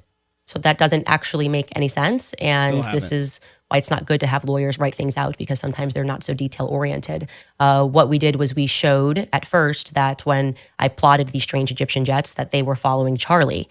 And that was a concern because I wondered if they were tracking Charlie. We then obviously realized that they were tracking TPUSA faith events and that many more times they were following and perhaps tracking Erica. You should be concerned about that.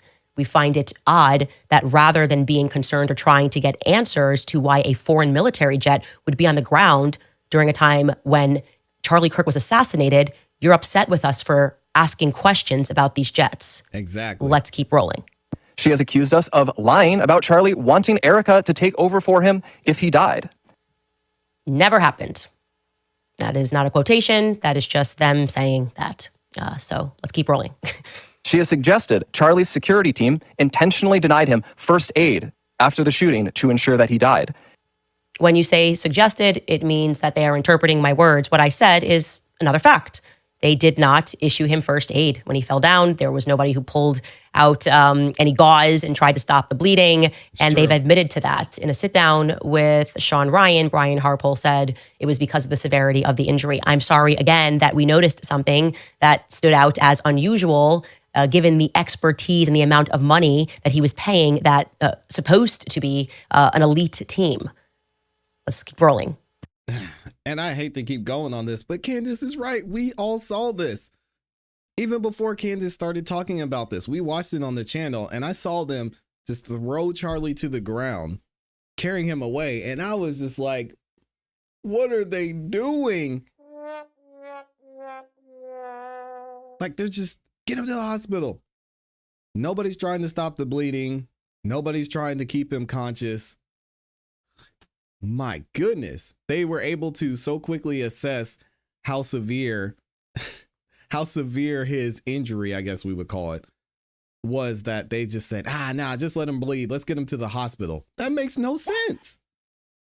She has raised suspicions about the head of our technical team because he took an SD card out of a camera. She has spread absurd claims that Tyler Boyer, who we just had on the show, sexually abuses male interns.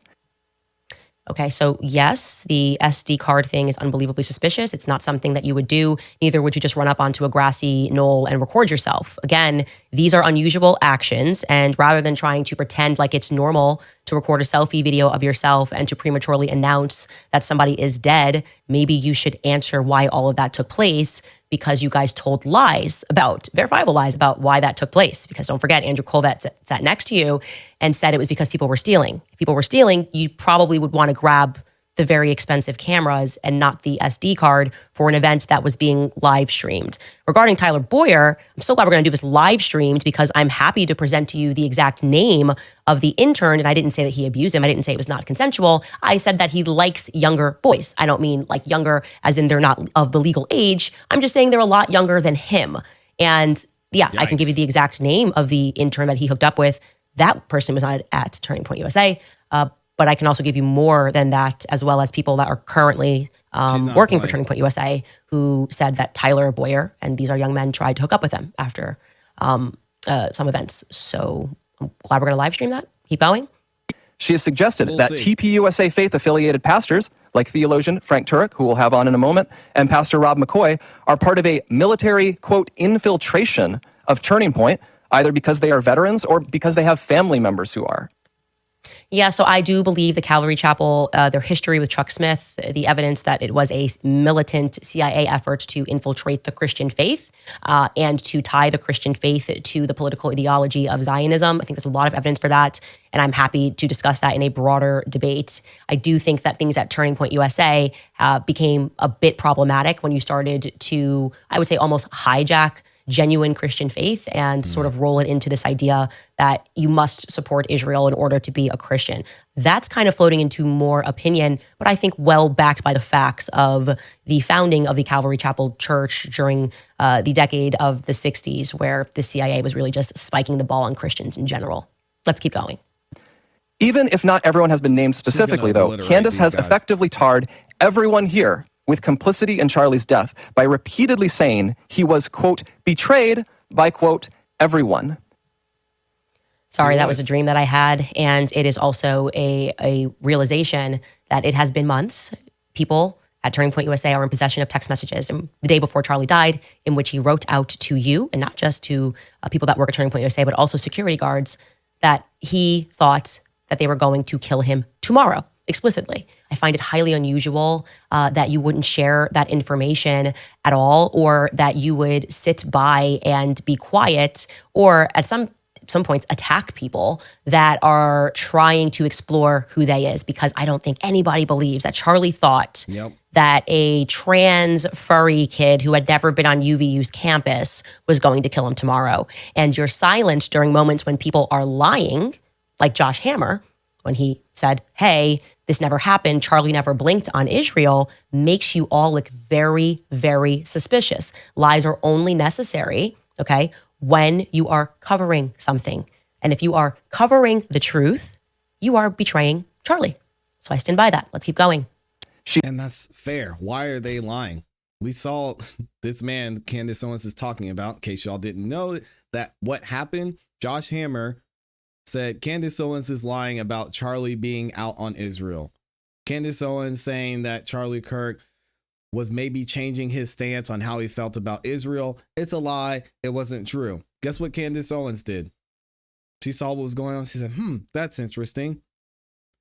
Here's a printout of a group chat, Josh Hammer, that you were actually in, where Charlie Kirk said, I'm getting sick of this pressure I'm receiving from a lot of our Jewish donors. They want me to go a certain way. I'm thinking about changing my stance on Israel. Basically the opposite of what this man said. Candace Owens showed that he was wrong, that he was lying. If you're going to speak, you need to give answers. She has said Charlie's murder, quote, had to be approved by Charlie's friends, and then suggested those friends might have her murdered too for, quote, knowing the truth. So you notice that's like a Snopes tactic. When he says the quote, it's actually not a full quotation. I never said that, obviously, in the context that he put it in, that Charlie's friends, quote, had to know he was going to be murdered. Did I say the sentence, had to know he was going to be murdered? Perhaps, but we're going to need to hear the full sentence because you're trying to context it in a way that is just untrue. And I don't think it's necessary. If you're willing to have a conversation that you need to lie about anything that I've said, people have watched the show. They know exactly what I've said. And I tend to stand by what I've said. And I do stand by everything that I've said. Keep going. She has made claims of financial impropriety and fraud at Turning Point, adding up into the millions of dollars, which, again, is not true. Charlie made sure the organization was audited by a third party every year. He personally reviewed and he signed off on every expense report, and literally every single bill paid by the organization, down to a single United States dollar. We have never missed a 990 deadline. Impossible. Okay, so immorality, like financial impropriety, does not necessarily mean that you committed true financial fraud. There's definitely financial impropriety at the company. I would say that if you are representing yourself as a charity and what you're actually doing is evaporating millions of dollars into various LLCs that have your name on it, that would be financial impropriety, right? Like you could say, I'm a contractor on this LLC, on that LLC. I'm not doing anything illegal, but it's inappropriate, it's improper. Most people are not able to read those forms and won't understand what's happening to the $80 million. And I think that those questions are, of course, valid and that you guys should have no issues answering them. I am struck by the fact that you're still trying to conflate an annual audit with Charlie's explicit request to put together a Doge department 7 days before he died. These are not the same. You know they're not the same. I know they're not the same. Okay, everyone knows that Doge is not the same as the audits that are required for 501c3s. Exactly. Conducting an internal audit, and having you still misrepresent that makes us uncomfortable. Address the Doge. That's got nothing to do with anything other than Charlie, right? Charlie felt that this needed to happen, and inside sources at your own company say it was because he didn't know where the money was coming from or how quickly and where exactly the money was being evaporated to. That passes the vibe check in terms of what Doge is about, because, of course, Charlie could not have been establishing Doge for the last 5 years because that's a very new concept as of 2025, something that Trump put into place with Elon Musk and Vivek Ramaswamy, right? So, yeah, you're still being dishonest, but carry on. Candace has made other stranger allegations involving French paratroopers in maroon shirts, Egyptian Air Force planes flying out of Provo, Utah, and potential underground assassins traveling through unseen tunnels. At one point in early November, she started wildly throwing suspicion on members of Utah Valley's soccer team for wearing hoodies. I could go on. There is always something new coming up, and none of it ever pans out because, from the start, there has been nothing there. Okay, so no matter how many times you keep pretending there's nothing there at the Egyptian plains, crazy. the whole internet understands that there's something there at the Egyptian plains, especially because blind. you keep pretending like it's not weird. Like you're just like, it's not weird. No, this is normal. It's totally fine that these Egyptian planes, and also, by the way, today it broke that like the Saudi king was on this plane at some point in 2023. We'll get to that later. And you guys are like, this is totally normal. This is just what happens at UVU. People just lay over into Wilmington, do things. It's just so foolish. You guys have got to stop the gaslighting if you think your organization is going to survive. I mean, some of that stuff is just untrue. Saying that I went after somebody for wearing a green hoodie is not true at all. We never even covered the green hoodie people on this show. I shared a picture when somebody asked for a picture because they were trying to investigate and identify everyone who was there, which is valid. And the person wearing the green hoodie was not even upset about it. He responded. So that has nothing to do with me whatsoever. And by the way, it would probably feel better to the public if you guys were the ones that were asking questions about who was there on that day. I completely stand by what I said about the people that are wearing maroon shirts. They are going to, I will guarantee you, represent a military unit somewhere. I'm very close to figuring out exactly which military unit that was. Again, trying to gaslight us and pretend we're conspiracy theorists or like that's stupid. Not a good long-term strategy for Turning Point USA. Carry on. And blind. The attacks and allegations from Candace are either lies or they are innuendos thrown around with a total reckless disregard for the truth so that Candace can manipulate and string along an audience of people who don't realize they are being played. Instead of being able to grieve properly after one of the most heinous murders in American history, a murder many of us had to witness, my friends have had to endure harassment from people who have gotten whipped up by what Candace is saying. In fact, I would say we have suffered more harassment from these people than we have from Antifa supporters who overtly celebrate Charlie's murder. And just like a lot of those Antifa members, many of these people take this delight in how gross and unpleasant they can be. What our friends have had to endure is not funny, and it's not insignificant. It is evil. I have seen it. Here we go. Okay, conflating people that are trying to figure out who murdered Charlie Kirk with like Antifa is actually objectively funny. That's an unforced error. They should not have included that in the statement. Somebody in that room was like, should we say that? Should we not? And somebody said, no, we shouldn't say that. And then somebody else in the room said, no, we should, let's keep it in. That second person was wrong. That should have been struck from the statement. It's very silly, okay? It's very silly to attack your own audiences who are concerned and your own donors who are concerned and say, you're Antifa if you don't accept this absurd Fed slop. If you're not gonna drink the Fed slop, then you are Antifa. Just not a good idea whatsoever, okay? That is not what's happening here. You are not the victim. Charlie is, actually. He's dead. And to pretend like you are too aggrieved to be able to answer the questions makes entirely no sense. Obviously, if you were actually under a real amount of stress, if you actually were deeply upset that people had you on a list of suspects or thought that you were suspicious, you would just clarify things instantly, immediately. It's so easy. It's free. If someone said, Candace, what were you doing when Charlie Kirk was shot? I'd be like, I was sitting down at my table prepping my show. Like the question doesn't offend me because I had nothing to do with Charlie dying, okay? This is a psychological technique that is failing. It is failing for you. And you're upset because you thought that with time, with the passage of time, people would let the story go and they didn't. And these reasons that he's about to list for why they didn't respond and answer any questions are beyond ridiculous. Let's take a listen. For months, we have received hundreds, thousands, I suspect, emails and calls asking us to respond. Yeah. People have wanted us to invite Candace on the show. But for a long time, our approach was to say nothing. We did that for several reasons. First, we thought that her prevarications were so absurd that nobody would believe them. We shouldn't have to answer questions about secret tunnels or Egyptian Air Force planes. That sort of thing is it's beneath contempt to respond to. The second reason we've said so little, though, is because there's a good rule of thumb, which Charlie followed. Do not feed the trolls. Focus on the mission. Reviving America, uplifting young people, making heaven crowded. Don't give air to people who want to tear you down and sow discord. Lastly, we didn't respond because Charlie always viewed Candace as a friend, and we were holding out hope that she would return that friendship and stop what she was doing. Stop it, man. This is the part I hate. We were hoping she would return that friendship and do exactly what we say and what we want. Disgusting, man. I cannot believe Blake said this, or as Candace says, whoever wrote this.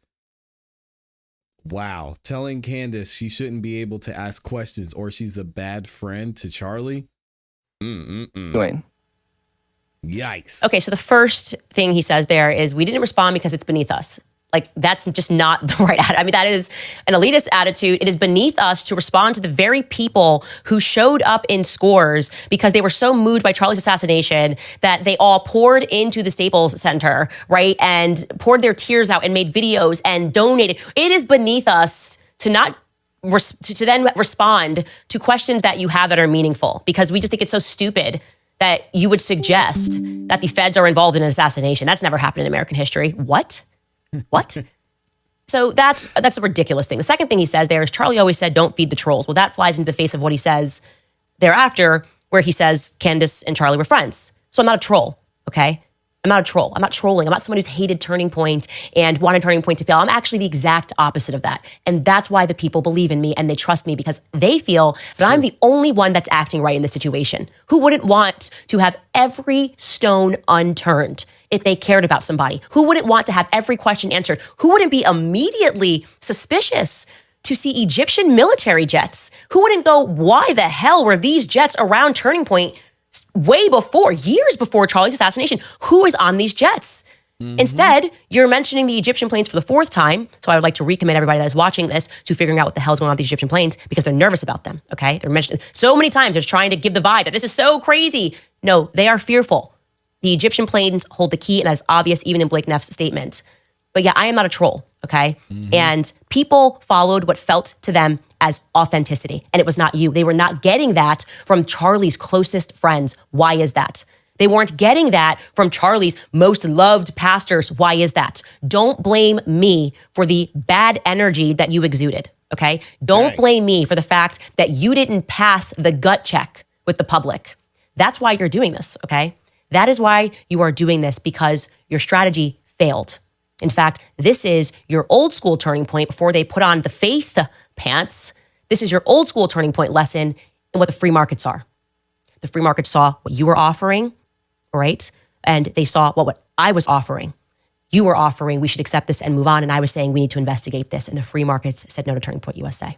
Wow. Anyways, let him take this away in terms of what he thought, I guess, was the best way to be a friend to Charlie Kirk. What did he think was the best way for them to show that they were friends with Charlie Kirk? Keep going, Blake.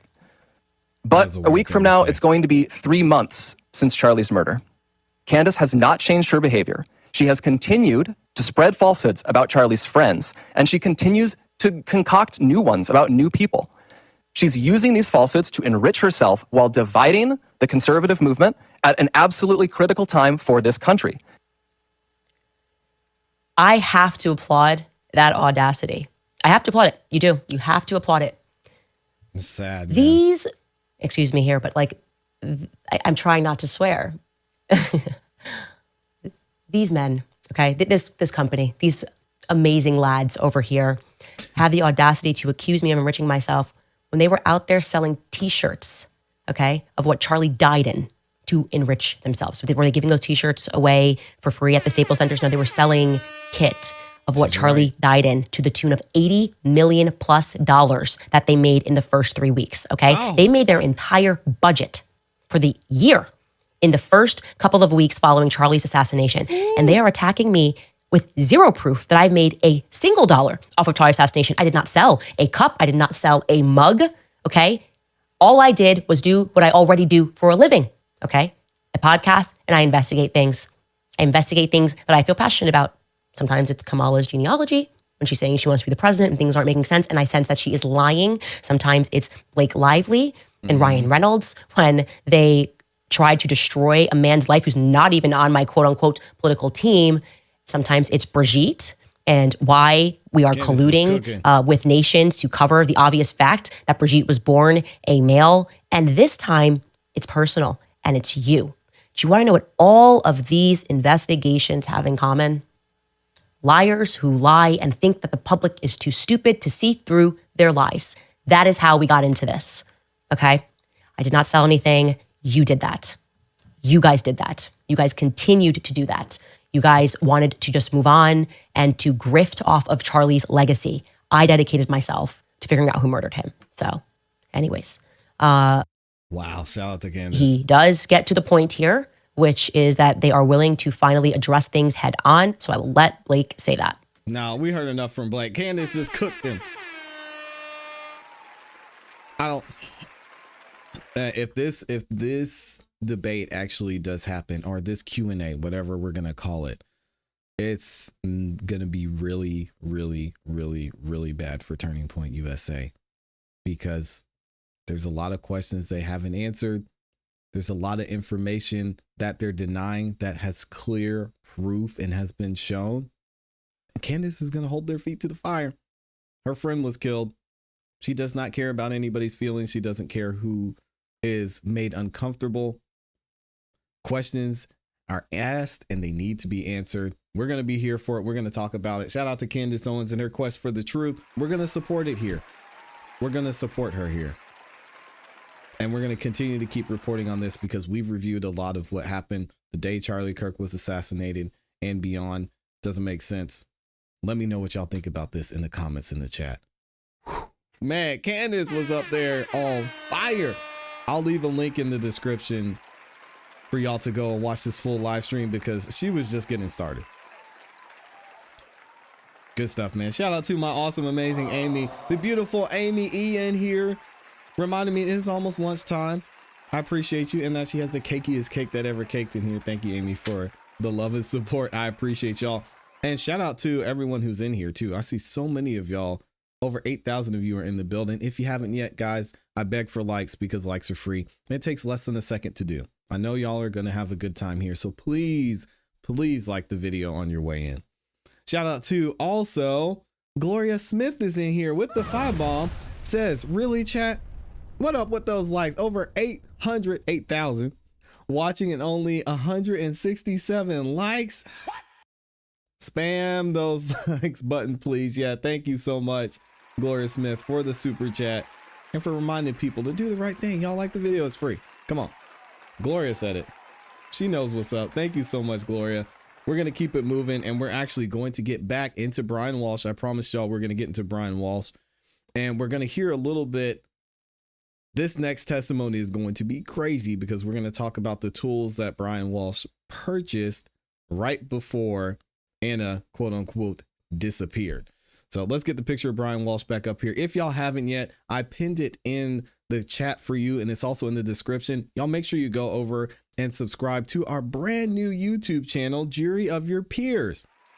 We're going to be live streaming court proceedings there, especially cases that you all are interested in. So make sure y'all go over there, check it out. And we're actually going to be watching day 4 and day 3 from our brand new YouTube channel with the content from this trial. So thank you to everybody who's gone over there and subscribed already. I appreciate y'all support, and we are getting close to 50 subscribers. Have a goal of 1,000. I know we can get to 1,000 subscribers here, maybe even before the end of the year. We'll see what happens, and we'll get into it here shortly. So let's go ahead and get back into the Brian Walshe trial. We're actually going to hear from an expert who found the tools that were allegedly used to get rid of Anna's body. So let's hear from him. We'll get into it. Let me know what y'all think in the comments in the chat.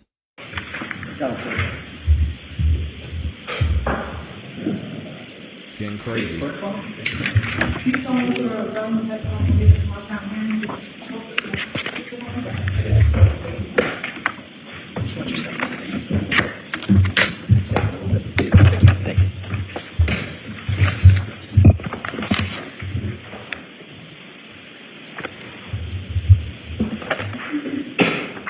Oh, sorry. You may proceed. Thank you, Your Honor. Sir, could you say your name? My name is Davis Gould. First name is spelled D-A-V-I-S. Where do you work, sir? I work at the Massachusetts State Police Crime Laboratory in the Criminalistics and Crime Scene Response Units. All right, sir. Lean right into that microphone, loud, clear voice. Davis. Thank you.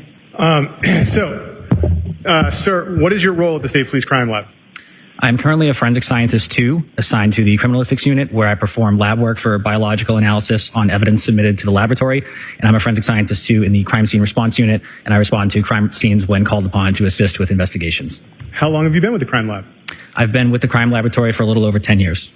And can you give us your educational background? Yes, I have a Bachelor of Science degree from West Virginia University with a major of Forensic and Investigative Science and a minor in Biology. And can you detail your history with the crime lab for us? I first started working at the crime laboratory in 2015 with the CODIS Collection and Investigative Unit. I was a lab technician. I was at that position for approximately a year and a half until the position opened up in the criminalistics unit, where I joined as a forensic scientist 1. There was about a 1-year-long training period where I went through various modules of training, and upon that completion, I was then promoted to forensic scientist 2, which is when I began working on cases. And you said the CODIS unit. What is that, sir? The CODIS unit is a unit at the State Police Crime Laboratory responsible for collecting DNA standards from individuals who are required by Massachusetts general law to supply standards to the state database. Now, sir, you've said about, I think you kind of briefly told us that you work for 2 units and the difference, but if you could just help us figure this out. What's the difference between the criminalistics unit and the crime scene response unit? Sure. So the criminalistics unit exclusively works in the laboratory. We get cases assigned to us by supervisors, and we then perform the necessary biological analysis on those cases based on the information provided to us. The crime scene response unit, everyone in the criminalistics unit is also in the crime scene response unit. That unit performs the same biological analysis and trace collections as well. However, we respond to the physical crime scenes when called upon to collect evidence, to perform testing, and then write reports. Are you familiar with competency tests? Yes, I am. Can you tell us what competency tests are? Competency test is a final test that is conducted at the end of training.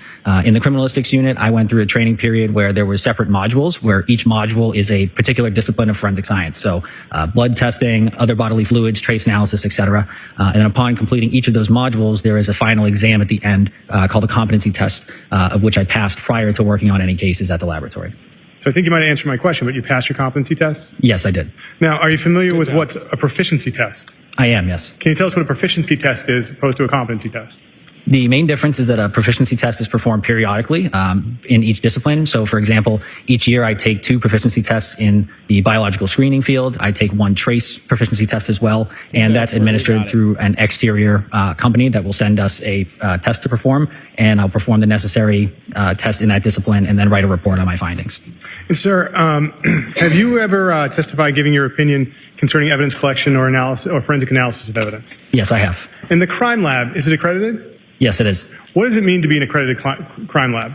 Accreditation is a voluntary process that the laboratory goes through. An outside agency looks at the standards and procedures that we follow, and that which are guidelines set by the greater scientific community and forensic community. There is a certificate that is given every 5 years that reasserts that we're accredited and adhering to the standards set forth by that agency. I would like to ask some questions about January 9th, 2023. Were you working that day? Yes, I was. And at about 2:35 that afternoon, where did you report to?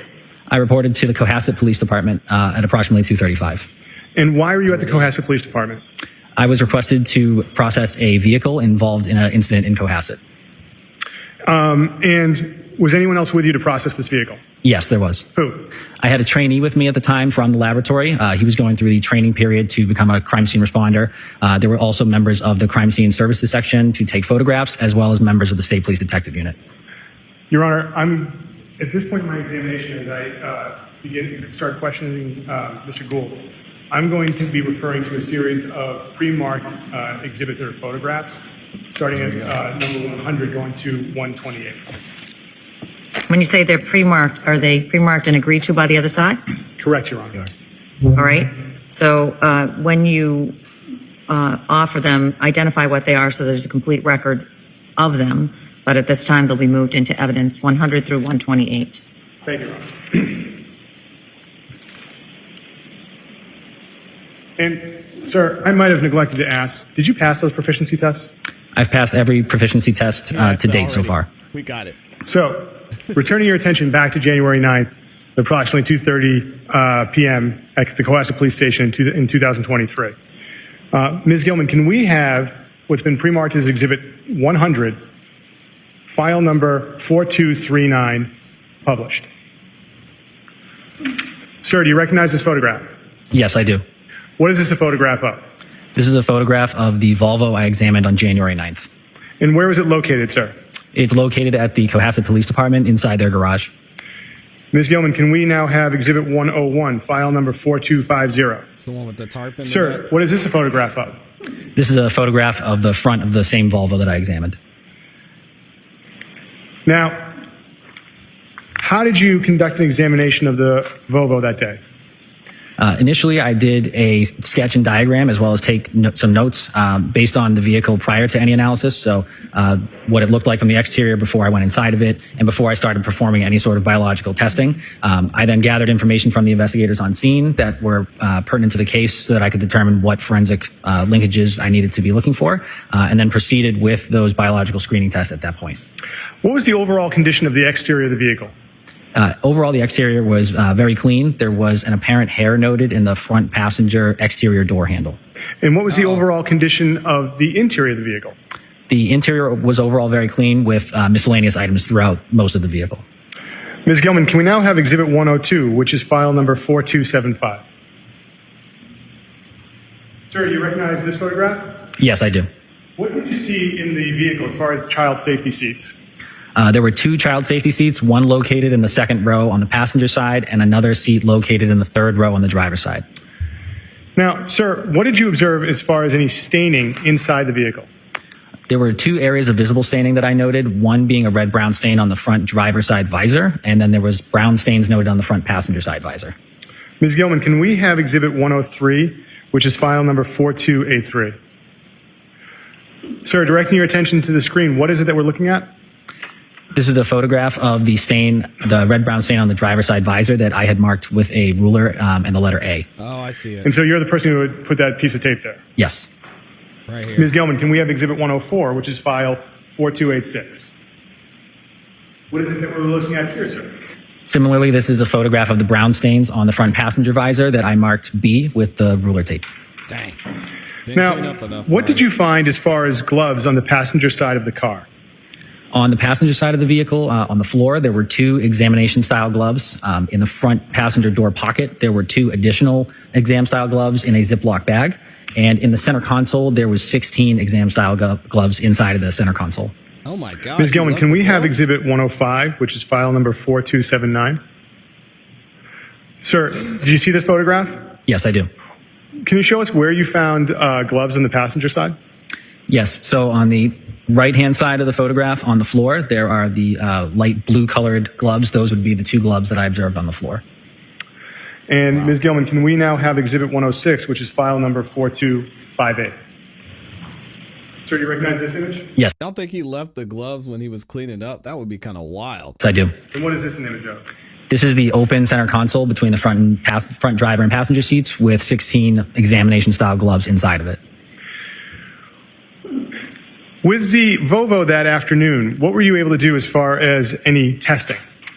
The testing I performed on the Volvo was the blood screening test we use at the laboratory. It is a color changing test involving 2 chemicals. I'll take a clean swab and apply it to any areas that I'm interested in determining if there is potential blood present. It is a screening test, so it does not confirm the presence of blood. Additional testing would be needed, but the color test allows us to visualize stains that we can't see. So I applied this test throughout multiple areas inside the vehicle, looking for blood that was not visible to the naked eye. When it's negative, the swabs don't change any color after I add the chemicals. If it's positive, it will turn a pinkish violet sort of color after the addition of the chemicals. And prior to performing all of those tests, I made sure that my chemicals were working by using a positive and negative control on those chemicals. And can you tell us what items might trigger a positive that are not human blood? Yes, so there are vegetables such as cauliflower that have a peroxidase reaction, which is the main reaction in our blood screening test. So that is the main sort of reaction we're looking for. So occasionally those vegetables or legumes such as beans, those are examples of items that can have that positive reaction as well that are not blood. I didn't know that. Now, with this test, were there any areas that tested positive? Yes, there were. What areas of the Volvo tested positive? Of all the areas I examined, there were 5 that tested positive for blood screening. One was the front driver's side seat controls for the front seat. There was an area on the second row passenger floor mat that tested positive. The third row passenger seat was folded down, and the back side of that screened positive for the presence of blood. And 2 additional areas on the mat that was in the trunk that was covering the trunk storage space. There was 2 mats, 1 area on each of them, test screened positive for the presence of blood. And these were areas that I did not observe any visible staining. And sir, it's a lot of blood. How many areas do you think you tested overall in the Volvo? Overall, I would estimate approximately 40 to 50. I covered a lot of the contact areas, so steering wheels, door controls, the radio controls, handles, door pulls, the floor mats, the brake pedals, and many areas inside of the vehicle. And so, did you have the opportunity to take any samples from the car? Yes, I did. And so, what did you take as far as samples from the Volvo that day? From the Volvo, I collected the hair I previously mentioned, or the apparent hair that I mentioned from the exterior front passenger door handle. And then each of those 5 areas that screened positive for the presence of blood, I took samples from each of those individually for further testing back at the laboratory. So can you walk us through how do you take those samples? Like, how do you package them up? How does that work? So the samples are collected with a set of swabs. I'll use a drop or 2 of clean water and apply it to the swabs. And then I'll take those swabs and go over those areas that screen positive to collect any sample that might be there. And then I'll put each of those samples into a glassine envelope, which then goes into a coin envelope that I'll transport back to the laboratory to be sealed and then stored properly for a further analysis. How long do you think it took to examine the Volvo and collect the samples? I would estimate it took me roughly 3.5 to 4 hours. And after collecting the swabs, did you go back to the crime lab? No, I did not. Where did you go to next? While I was examining the vehicle, I was requested to respond to 300 Forest Street in Peabody, Massachusetts. Well, what time do you think you got to 300 Forest Street? I arrived there approximately 8:15 p.m. And can you describe what 300 Forest Street in Peabody is? 300 Forest Street is a recycle and trash collection center located just off of Route 1. And what did you see when you got to 300 Forest Street? Mainly, there was a large area where trash had been collected from various neighborhoods and areas, and there was a certain section of trash that had been separated from the larger piles that were there. Ms. Gilman, can we have what's been marked as Exhibit 107, HAS 6556? Sir, do you recognize this image? Yes, I do. What is this an image of? This is the entrance to the recycle and trash collection center, showing the mounds of garbage that are there. And Ms. Gilman, can we have HAS 6564, which has been previously marked as Exhibit 108? And do you see this image, sir? Yes, I do. What is this an image of? This is a continuation of the interior of the center. He can see. We verified that he can see. The trash that you had the opportunity to see people going through, I'm going to direct your attention to what's been marked as Exhibit 109. Ms. Gilman, can we have Exhibit 109, 6566? Was this mixed in with all the other stuff that we just saw, or is this somewhere else? I'm unsure. This photo was taken prior to my arrival at the collection site. Okay. But what is this a picture of? This is a picture of a separated portion of the garbage in the center. Now, what did you see? What did you see as far as people searching or going through the trash that night? By the time I arrived, the main search had already been done, and there was bags of trash that were beginning to be emptied and inventoried by Crime Scene Services section and the detective unit that was there. And so what was your role as far as dealing with these bags of trash that other officers were going through? My main role was to assist with the other units that were present and to sift through the items in those bags to determine what items would be relevant for forensic analysis and then which units would be responsible for taking those items back to the laboratory afterward. And so what was the first thing that was done when a bag was opened if there was some kind of evidentiary analysis that needed to be done on it? The first thing that I did while the trash was being emptied was I had my notes where I noted the items that were coming out of the bags, and then I worked with the Crime Scene Services section trooper there as well, who photographed those items as they were coming out of the bag as well. And how many different bags of, is it fair to say that you numbered the bags that you found to have some kind of value to you that night? The Crime Scene Services section did use placards to denote the bags that they were removing and photographing. All right. Ms. Gilman, can I ask that you publish what's previously been marked as Exhibit 51, file number 6810? Sir, do you recognize this image? Yes, I do. All right, so what's happening in this image that night when you were at 300 Forest Street? This is the contents of one of the trash bags that was separated at the center. And Ms. Gilman, can you now show us Exhibit 52, file number 6867? Uh-oh. So now what are we looking at in relation to that last image, sir? Since that last photograph was taken, bench paper was put out onto the floor of the collection center in order to preserve the integrity of the evidence that we were collecting at that point. And so if it went onto a piece of paper like this, was it going to be collected? Potentially, yes. And this bag, sir, that we see on the screen for Exhibit 52, did you have the opportunity to know what was inside this bag, bag 1? Yes, I did. Can you tell us what was discovered inside of bag 1? Inside of bag 1 was a pair of green boots, a black jacket with red-brown stains, and a bracelet inside of the pocket. There was a black purse with red-brown stains, a black wallet, and a pair of headphones inside of a case, as well as a pair of socks. Was anything discovered as far as car keys? Yes, there was a pair of Volkswagen keys as well.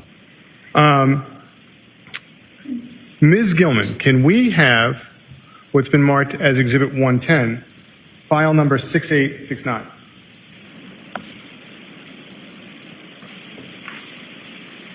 Is this also the contents of that first bag? That's correct. And Ms. Gilman, can we now have Exhibit 111, which has been marked as 6870? This is not good. Are these also the contents of that bag? Yes. Now, I'd like to ask you about another bag that you found or had the opportunity to examine. Was there a trash bag with a designation 2? Yes, there was. What was discovered inside of bag 2? Inside of bag 2 were 2 white towels with red-brown stains, as well as a piece of tape with apparent gauze and red-brown stains inside of it. Ms. Gilman, can we have Exhibit 112, which is file number 6898? Sir, is that one of the towels that was found inside of bag 2? Yes, it is. And Ms. Gilman, can we have Exhibit 113, file number 6902? Is that the second towel that was found inside the bag, sir? Correct. And what's the other items around the towel? Those are miscellaneous tissues with red-brown stains. Now, was there a bag 3? Yes, there was. What was discovered inside of bag 3? Inside of bag 3 was a white bathrobe with red-brown stains. Ms. Gilman, can we have what's been marked as Exhibit 114, file number 6906? Sir, is this a picture of what was found, the bathrobe and found inside of bag 3? Yes, it is. Now, was there a bag 4? There was. What was discovered inside of bag 4? Inside of bag 4 was a pair of gray slippers with red-brown stains, a pair of dark gray slippers with red-brown stains and trace materials, as well as apparent hairs with red-brown stains. So, Ms. Gilman, if we could have Exhibit 115, file number 6915. Very bad. Sir, do you recognize this image? Yes, I do. Directing your attention to this image, the slippers there, which ones are those in the top of it? The slippers located at the top are the gray slippers. And at the bottom, what is there next to the left of the jar? There is a leather strap wristwatch located as well. And you had said that there was a second pair of slippers that was recovered from that bag? That's correct. Ms. Gilman, can we have Exhibit 116, file number 6929? Sir, can you tell us where the second pair of slippers is in this photo? Yes, at the bottom center of the photo, you'll see the dark gray slippers with the red-brown stains and trace material noted on the bottom of one of the slippers. What is trace material? Trace material could reference a number of things. In this particular instance, it references the apparent hairs or fibers that I observed on the slippers. Ms. Gilman, can we have Exhibit 117, file number 6934? Sir, what is the trace material you saw that night when you were at 300 Forest Street? In the photo on the right-hand side of the overturned slipper, there are the apparent hairs and fibers that I called trace materials located on the right-hand side at the toe end of the slipper. Jeez, man. Sir, I'd like to ask you some questions about bag number 5. What did you observe inside of that? What did you observe produced from bag 5? Bag number 5 contained pieces of rug with red-brown stains on some of the pieces. Ms. Gilman, can we have Exhibit 118, which is file number 6948? Sir, what are we looking at here? These are pieces of a rug with red-brown stains that I noted on 2 of the pieces. And Ms. Gilman, can we have Exhibit 119, file number 6944? Sir, where did you see the red-brown staining on the rugs? On the 2 leftmost pieces, the left piece has red-brown stains in the bottom right corner, and then the one in the center of the photo has red-brown stains on the majority of the piece of rug. So, sir, after bag 5, did you have the opportunity to see anything produced from the 6th bag? I did, yes. What was produced from the 6th bag? Inside the sixth bag was additional pieces of rug with red-brown staining on those as well. And besides red-brown staining of rug, what was discovered as far as a Tyvek suit? There was a white Tyvek suit discovered in the bag as well, along with a wrapper for a Tyvek suit. Was anything else discovered as far as a safety goggles or anything like that? Yes, safety goggles were discovered, as well as additional miscellaneous items. Ms. Gilman, can we have Exhibit 120, which is file number 6951? Sir, do you recognize this image? Yes, I do. What is this an image of? This is an image of the safety goggles and Tyvek suit wrappers that were found in bag number 6. Can you tell us what a Tyvek suit is? A Tyvek suit is typically a piece of personal protective equipment that one would wear in order to protect themselves from anything they might be working with. Have you ever worn one? I have, yes. When would you wear one? I have worn one specifically during training sessions where there are biological fluids that we are experimenting with. This is crazy. Ms. Gilman, can we have Exhibit 121, which is file number 6956? Sir, do you recognize this image? I do, yes. What is this an image of? This is an image showing more of the pieces of the rug. And Ms. Gilman, can we have Exhibit number 122, file number 6952? What are we looking at here, sir? Jeez. This is a photograph of the lower half of the Tyvek suit from bag number 6. Did you have the opportunity to see the contents of a 7th bag that night? Yes, I did. What was inside the 7th? What was produced from the 7th bag? Your Honor, may I refer to my notes? Okay. Yeah, he asked the judge. That's cool. The 7th bag contained a bottle of hydrogen peroxide, a ice pack, a blue flat sheet as well. And sir, I neglected to ask you about the rug as well. I showed you one image, which was Exhibit 121. So, Ms. Gilman, can we have Exhibit 123, file number 6963? Sir, what is this we're looking at? This is another piece of the rug from bag number 6 containing red-brown stains with apparent tissue. And what is apparent tissue? For those of, I don't know what that means. It's not like Kleenex, right? That's correct. Apparent tissue from the forensic perspective is a material that may or may not resemble human skin tissue. In this particular instance, based on my observations, that's what I called it. Ms. Gilman, if you could take that down, and if we could have Exhibit 124, 6974. And so, sir, does this represent the contents of the 7th bag? Yes, it does. And so, in the upper center, what is that brown bottle? It is a bottle of hydrogen peroxide. And the cut up labels off to the side, did you note what those were for? I didn't note what they specifically were for. I grouped them under the miscellaneous items that were in this bag. And now, sir, did you have the opportunity to see an 8th bag and the contents produced from it? Yes, I did. Ms. Gilman, can we have Exhibit 125, which is HAS 700? And he went to Lowe's. Or was it Lowe's or Home Depot? I think it was Home Depot. He went to Lowe's and Home Depot. Brian was busy. Sir, what is it that we're looking at here? This is a photograph of the contents of bag number 8. And what was produced from bag number 8?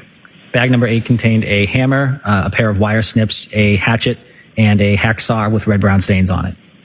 If these are the tools that Brian got from the department store, then yeah, go ahead and wrap this thing up.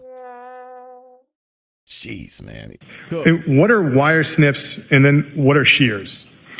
They're sharpened tools that can be used to cut an item of interest. So which one of those two objects is snips and which one is a shear? The shears are located on the right-hand side of the photo. The snips are located in the center between the hacksaw and the hatchet.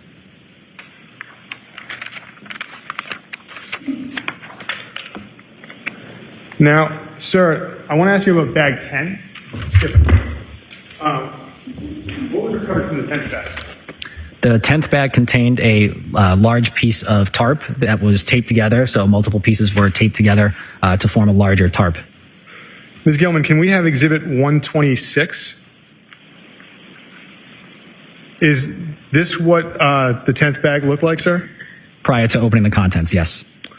And Ms. Gilman, can we have Exhibit 127.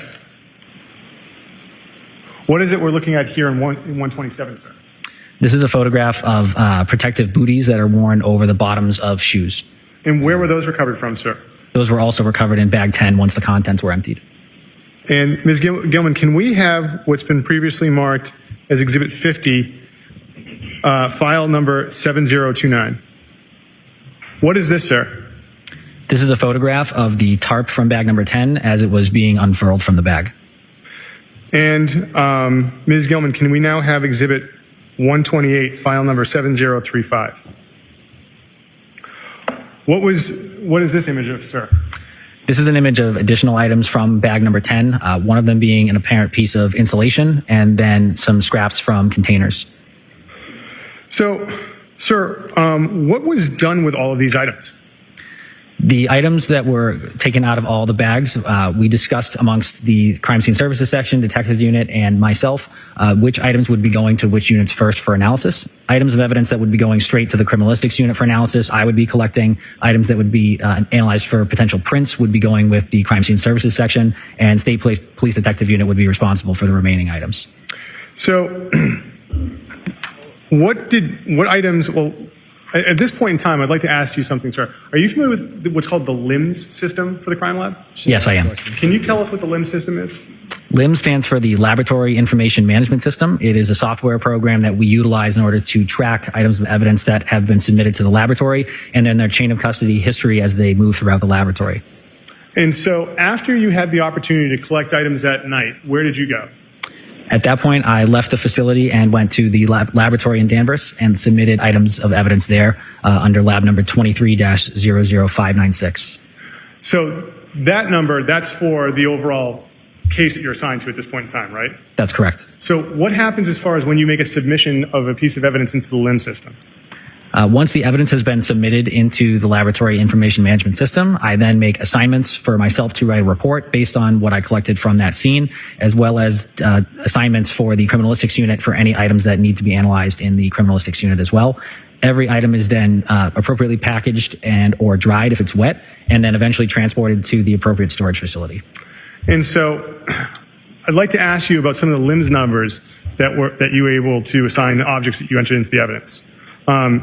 Your Honor, if it may be with the court's approval and with no objection from defense, would he be able to refer to his report during this portion? Any objection? No objection. You may. Thank you, Your Honor. Sir, what item number under LIMS did the swabs from the driver's seat controls get? Those swabs were given item number 9-1, 9 referring to the submission and 1 being the first item under that submission. And what item number did the swabs from the rear passenger seat floor mat get?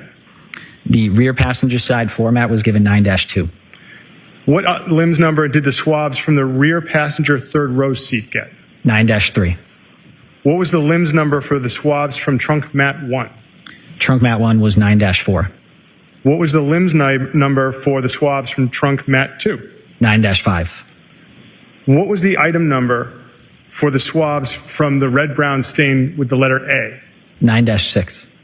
What was the item number for the hair sample you got from the door of the Volvo? 9-7. What was the LIMS number for the swabs for the gloves? I'm sorry, what was the LIMS number for the gloves from the floor? From the front passenger floor, it was 9-8. And what was the LIMS number for the Ziploc bag in the passenger door pocket? 9-9. And what was the LIMS number for the gloves in the center console? 9-10. Now, did you seize any Band-Aids from the floor of that vehicle? I seized 2 Band-Aids from the center console of the vehicle, yes. And what LIMS number did they get? Those were given item 9-11. Now, directing your attention to the items from 300 Forest Street, what was the LIMS number for the black jacket from bag number 1? 9-12. And what was the LIMS number for the bracelet from the left pocket of that jacket? 9-13. What was the LIMS number for the black purse in bag 1? 9-14. And what was the number for the black wallet from bag 1? 9-15. What number did the pair of boots get from bag 1? 9-16. what item number did the Volkswagen keys get? 9-17. And what limbs number did the headphones, did you find headphones that night? There were headphones inside of a case, yes. And what number did they get? They were 9-18.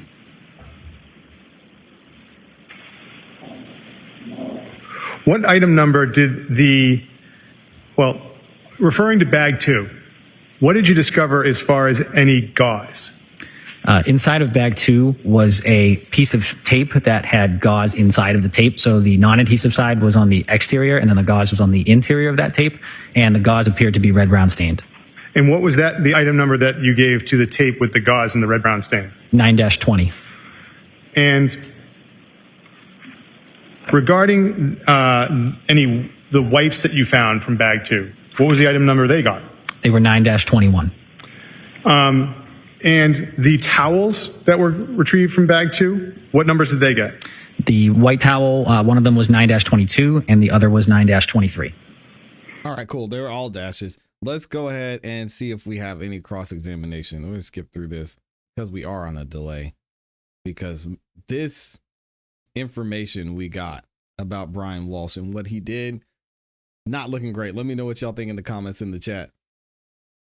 So I'm going to skip ahead here. He packaged all the information. We got it. Let's see what the defense.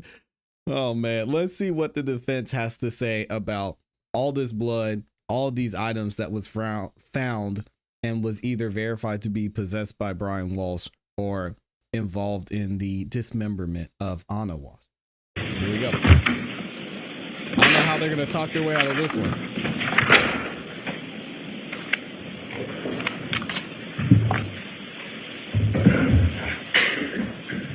Can I just tell you, Mr. Gould, do you have a comment? Mr. Gould's fine.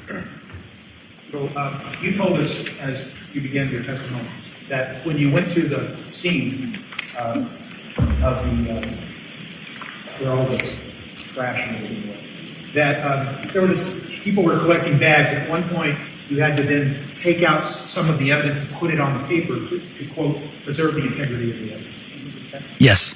And when we talk about preserve the integrity of the evidence, what we're trying to do is what all of you are trying to do is make sure that you keep it in the same condition that it was in when you found it, correct? Exactly, yes.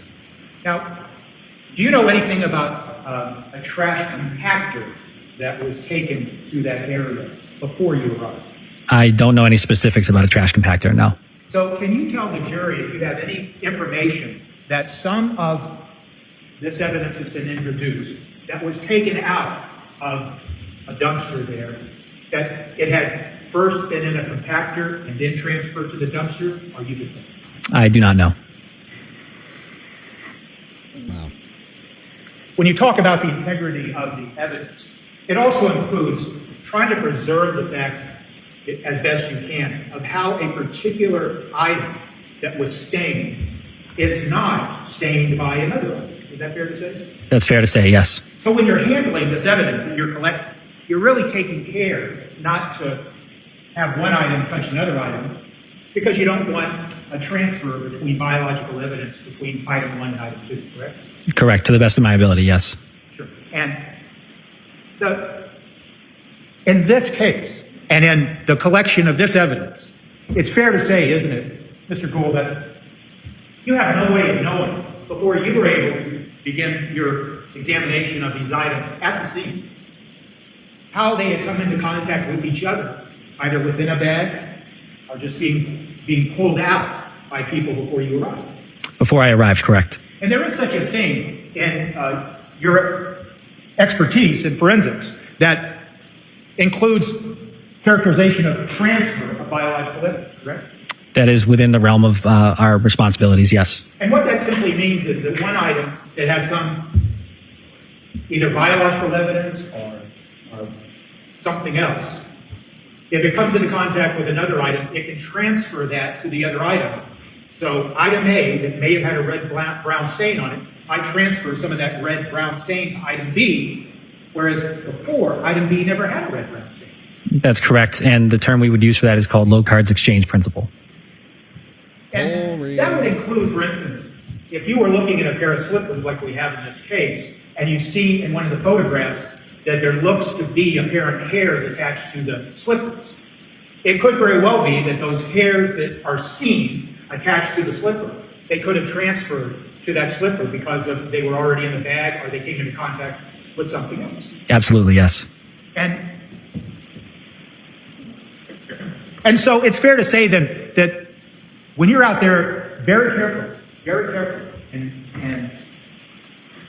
and with all the training and experience you have, there's no way for you to be able to tell a jury, with regards to this specific case, how exactly some of this red-brown stain or biological evidence actually came to be on any piece of evidence. Correct. I cannot say the manner of deposition. I can only confirm its presence. And so it's fair to say, isn't it, that there could very well be some of this evidence that now, when you look upon it, it has a red-brown stain on it. That red-brown stain may not have been on that piece of evidence when it was, in fact, initially placed into, for example, a black bag. That's possible, yes.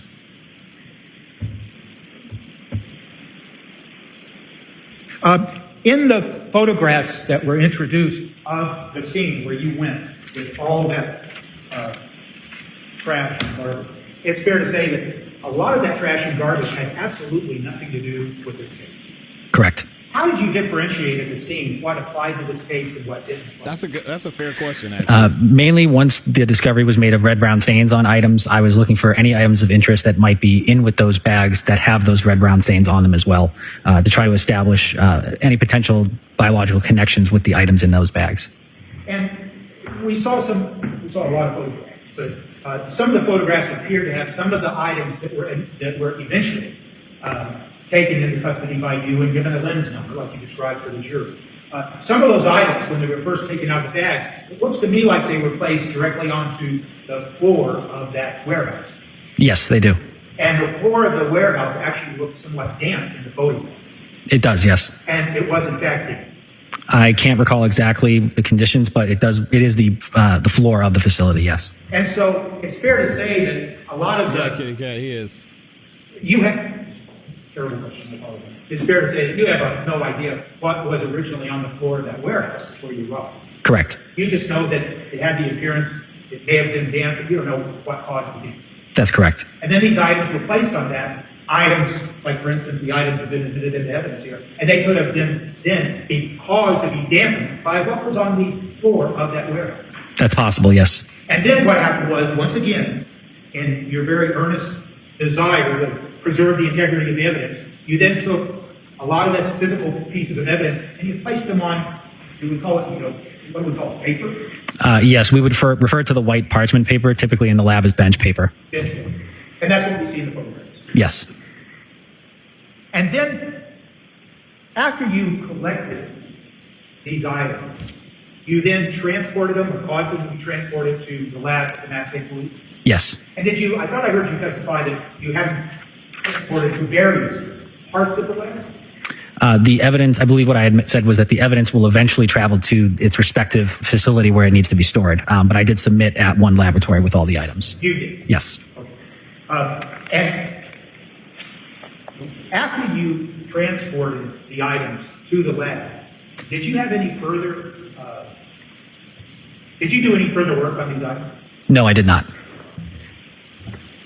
All right, thank you, sir. Any redirect? No, Your Honor. Witness may step down. Thank you, sir. Thank you, Your Honor. All right, that's it from our guy, man. Listen, after all that stuff we saw, again, no reasonable doubt. No reasonable doubt at all. This all is pointing to Brian. They've got the DNA. They've got the information. They were able to see everything laid out.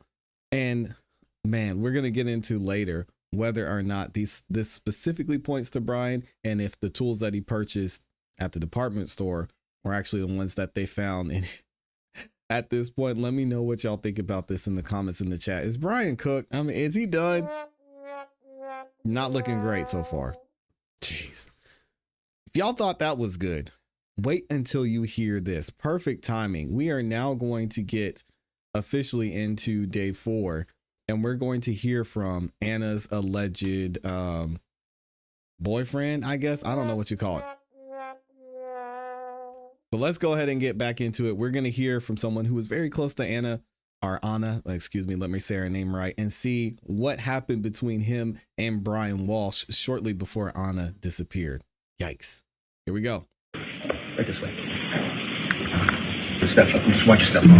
Thank you. Slide over here. Shoot for you. No, a little more. There you go. You may proceed. Thank you. Good morning. Good morning. Could you please state your name and spell your last name for the record? Yes, my name is William Fastow, Fastow.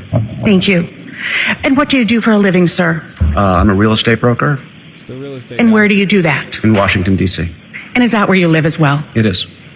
And how long have you been a real estate broker? Just about 20 years. Always in the D.C. area? No, actually up here in Boston for a few years, and then a hiatus, and then back in D.C.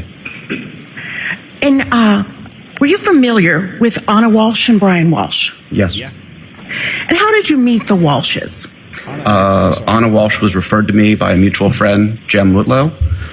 They were looking for a home in the D.C. area, and I assisted them in purchasing a townhome in Chevy Chase, D.C. And did you know Anna or Brian Walshe before that? I did not. And where was that property located generally? It was on 43rd Street in Northwest D.C. And you said it was a townhome? That's correct. Can you just describe that townhome? So it was a semi-attached townhome. One side of it faced on 43rd Street.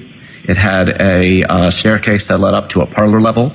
It was 4 floors and had a 2-car garage underneath. And who bought the home? Anna Walshe. And was the deed in her name? I believe so. And when did Anna close on that property? March of 2022. And this is the real estate agent that Anna told her husband, Brian Walshe, that she had a crush on. Yeah. She said, I got a crush on this guy. Did you meet Anna in person? Yes. And when did you first meet Anna in person? I think a couple months before that, she had come up to Washington once or twice to look at properties. And did Brian Walshe come with her? He did not. Had you ever met Brian Walshe in person? No, I have not. Did you ever speak with Brian Walshe? Yes, we had at least one, if not a few, teleconference calls to discuss the property. So after you sold the townhome to Anna Walshe, did you have further contact with her? I did. And when was your initial contact with her after you sold her the home? Immediately. And what was your initial relationship? We quickly became close friends, then confidants, and before long we started an intimate relationship. And what do you mean by confidants? We would share conversations about our lives, what we were going through, personal troubles, those sorts of things. And you said that your relationship became more, that it became intimate. It did. And when did that happen? Shortly after she moved to Massachusetts, within a few weeks. Massachusetts? Sorry, excuse me, Washington, D.C. From Massachusetts to Washington, D.C. And what was your marital status at that time? I was separated. And do you have children, sir? I do. Tell me about the types of things that you and Anna did in the course of your relationship. We would go out to dinner, go to bars. She would accompany me to functions. I have a boat in Annapolis. She would come sailing with me. We did a couple of fitness dates together, see movies, those sorts of things. You said movies? Yes. And you said fitness dates. What do you mean by fitness dates? Anna was very active physically. Being in shape was very important to her. I hosted a outdoor yoga event, and she had attended on multiple occasions. When you say Anna was very active, what do you mean by that? She was very focused on staying in shape, sort of recovering from her multiple pregnancies, getting her figure back. She was really, trying to dial everything in and be as active as possible. Did she exercise? She did. Did you see her exercise? Yes. What kind of exercise did she do?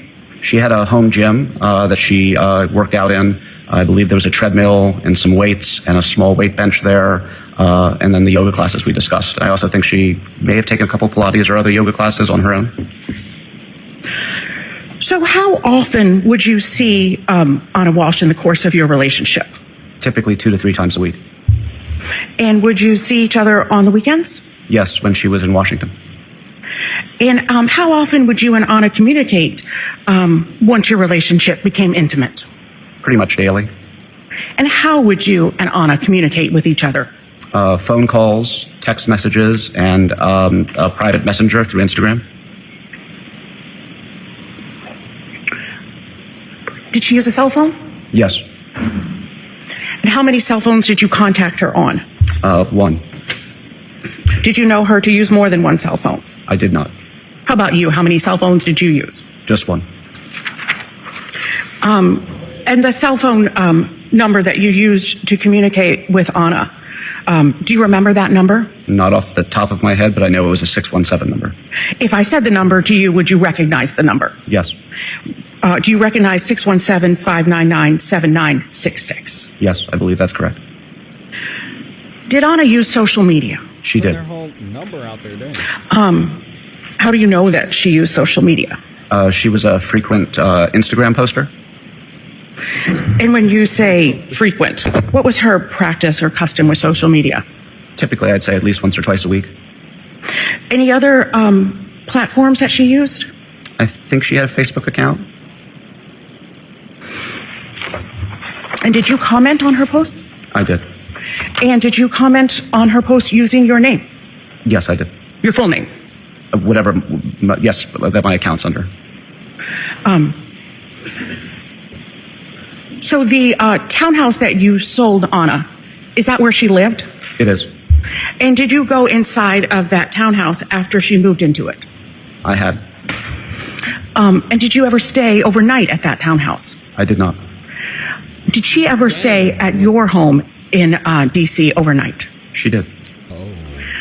So talking about her townhouse, you said it was 4 floors? Yes. And that's starting like at the garage level? The garage was at street level, and then there was an elevated parlor, and then 2 bedroom levels above that. And that parlor level is where the kitchen would have been? Correct. And what had she done about, was the home furnished? Yes. And how was She had furnished it. Okay, and how was the home furnished? She had settled in very quickly. It was important to her to nest as quickly as possible.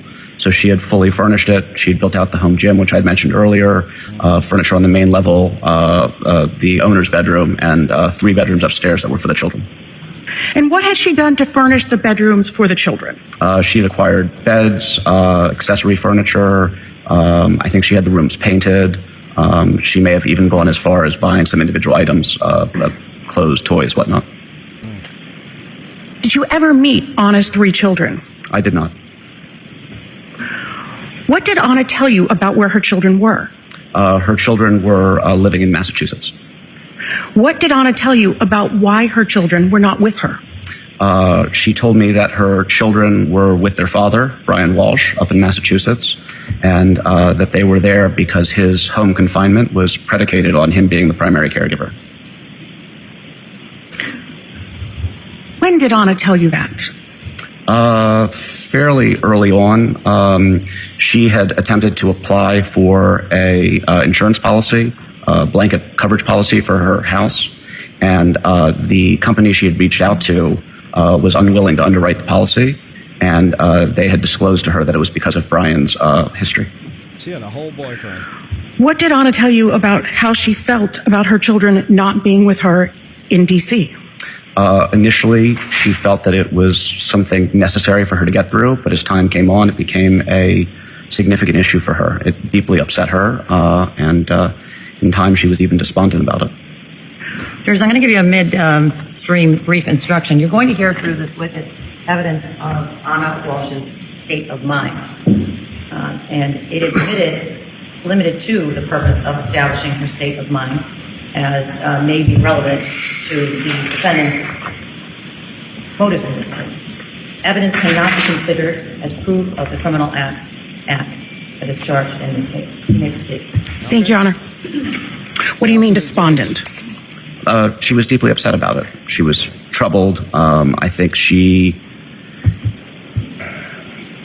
was concerned about her role. As to, I think. All right.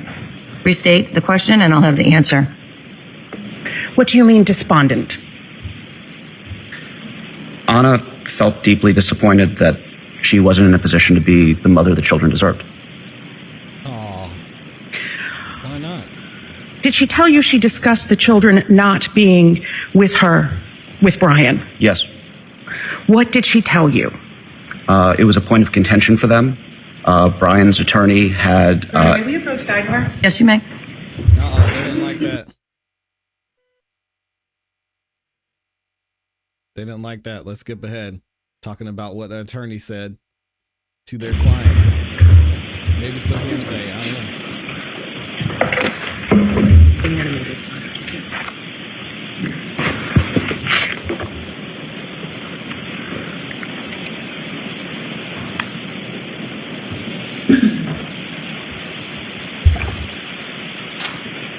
Did you keep your relationship with Anna secret? I did not know. Did you tell people about your relationship with Anna? Yes. Did you socialize together with any of Anna's friends? We did not. Did you socialize with any of your friends? We did. Did Anna ever discuss with you telling Brian Walshe about her relationship with you? Yes. Anna felt it was really important that when Brian was to find out about the relationship, that she would hear it from her. She had expressed great concern, and I think she felt it would be a strike against her integrity if he found out a different way.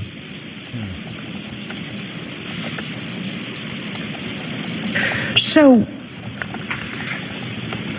at some point, did your relationship become more serious? It did. When would you say that your relationship became more serious? In the early to midsummer, around July. And how would you describe it? Anna had traveled to Massachusetts for Brian's sentencing, and the expectation was that she was going to be able to bring the children and him back to Washington, D.C. following a favorable sentencing for his art fraud issues. And that sentencing was delayed because of investigations of... Objection, Your Honor. Yes, sustained. At that point, were you seeing other people? Prior to that, yes. And at that point, did you stop seeing other people? I did. They were exclusive. And did you begin spending holidays together? Yes, And did you spend Thanksgiving together of 2022? we did. And what plans did you and Anna have for Thanksgiving of 2022? We had planned a trip to Dublin, Ireland together. And when did you get to Dublin? I believe we left on the 23rd or 24th of November. Did you fly together to Dublin? We did. And how long were you in Dublin? Until the 27th. And then where did Anna go after Dublin? She flew to Serbia to see her mother via Paris. I'm sorry, via Paris, you Yes. said? Okay. And where did you go after Dublin? I returned to Washington. And did you and Anna have plans for Christmas Eve? Yes. And what did you do for Christmas Eve? We drove out to Annapolis to have dinner with friends of mine. And where did you have dinner? The Annapolis Yacht Club. And where did you and Anna go after dinner in Annapolis? We went back to my home in Washington. And did you spend the night there together? We did. And what did you do on Christmas morning? It had snowed the night before, so Anna's flight had been delayed or canceled. She left because I was taking custody of my children either later that day or the next day in anticipation of taking a winter vacation with them.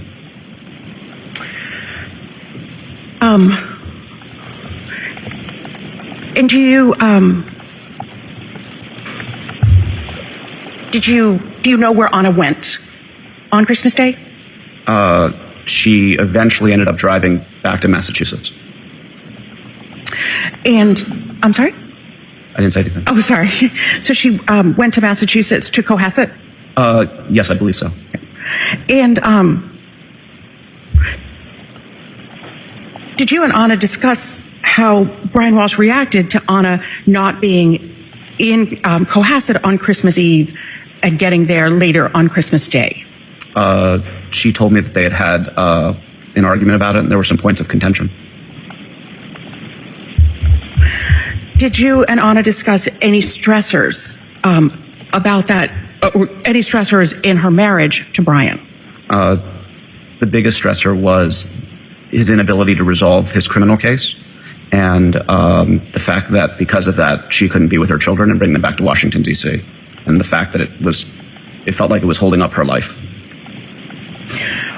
Was there any discussion about credit cards? Yes. And what was that? Anna was the primary breadwinner with her job in Washington, and one evening she was looking through her credit card statement and had found numerous charges that Brian had made, and they had a conversation about it that was heated. It was about some sports memorabilia that he had purchased for some sort of sports memorabilia business.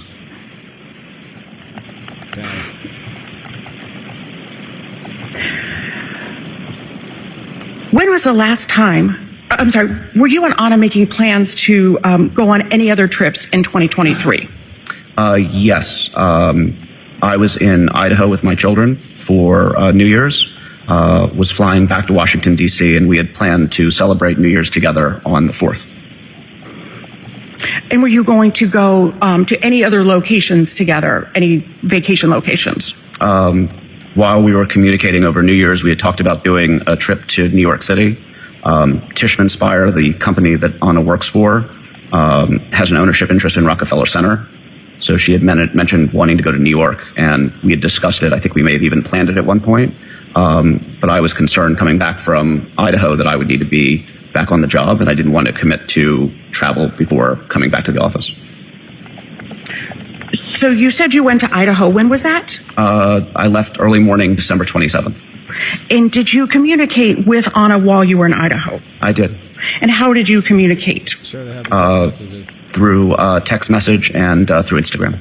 And how did you communicate through Instagram? Through the private messenger feature.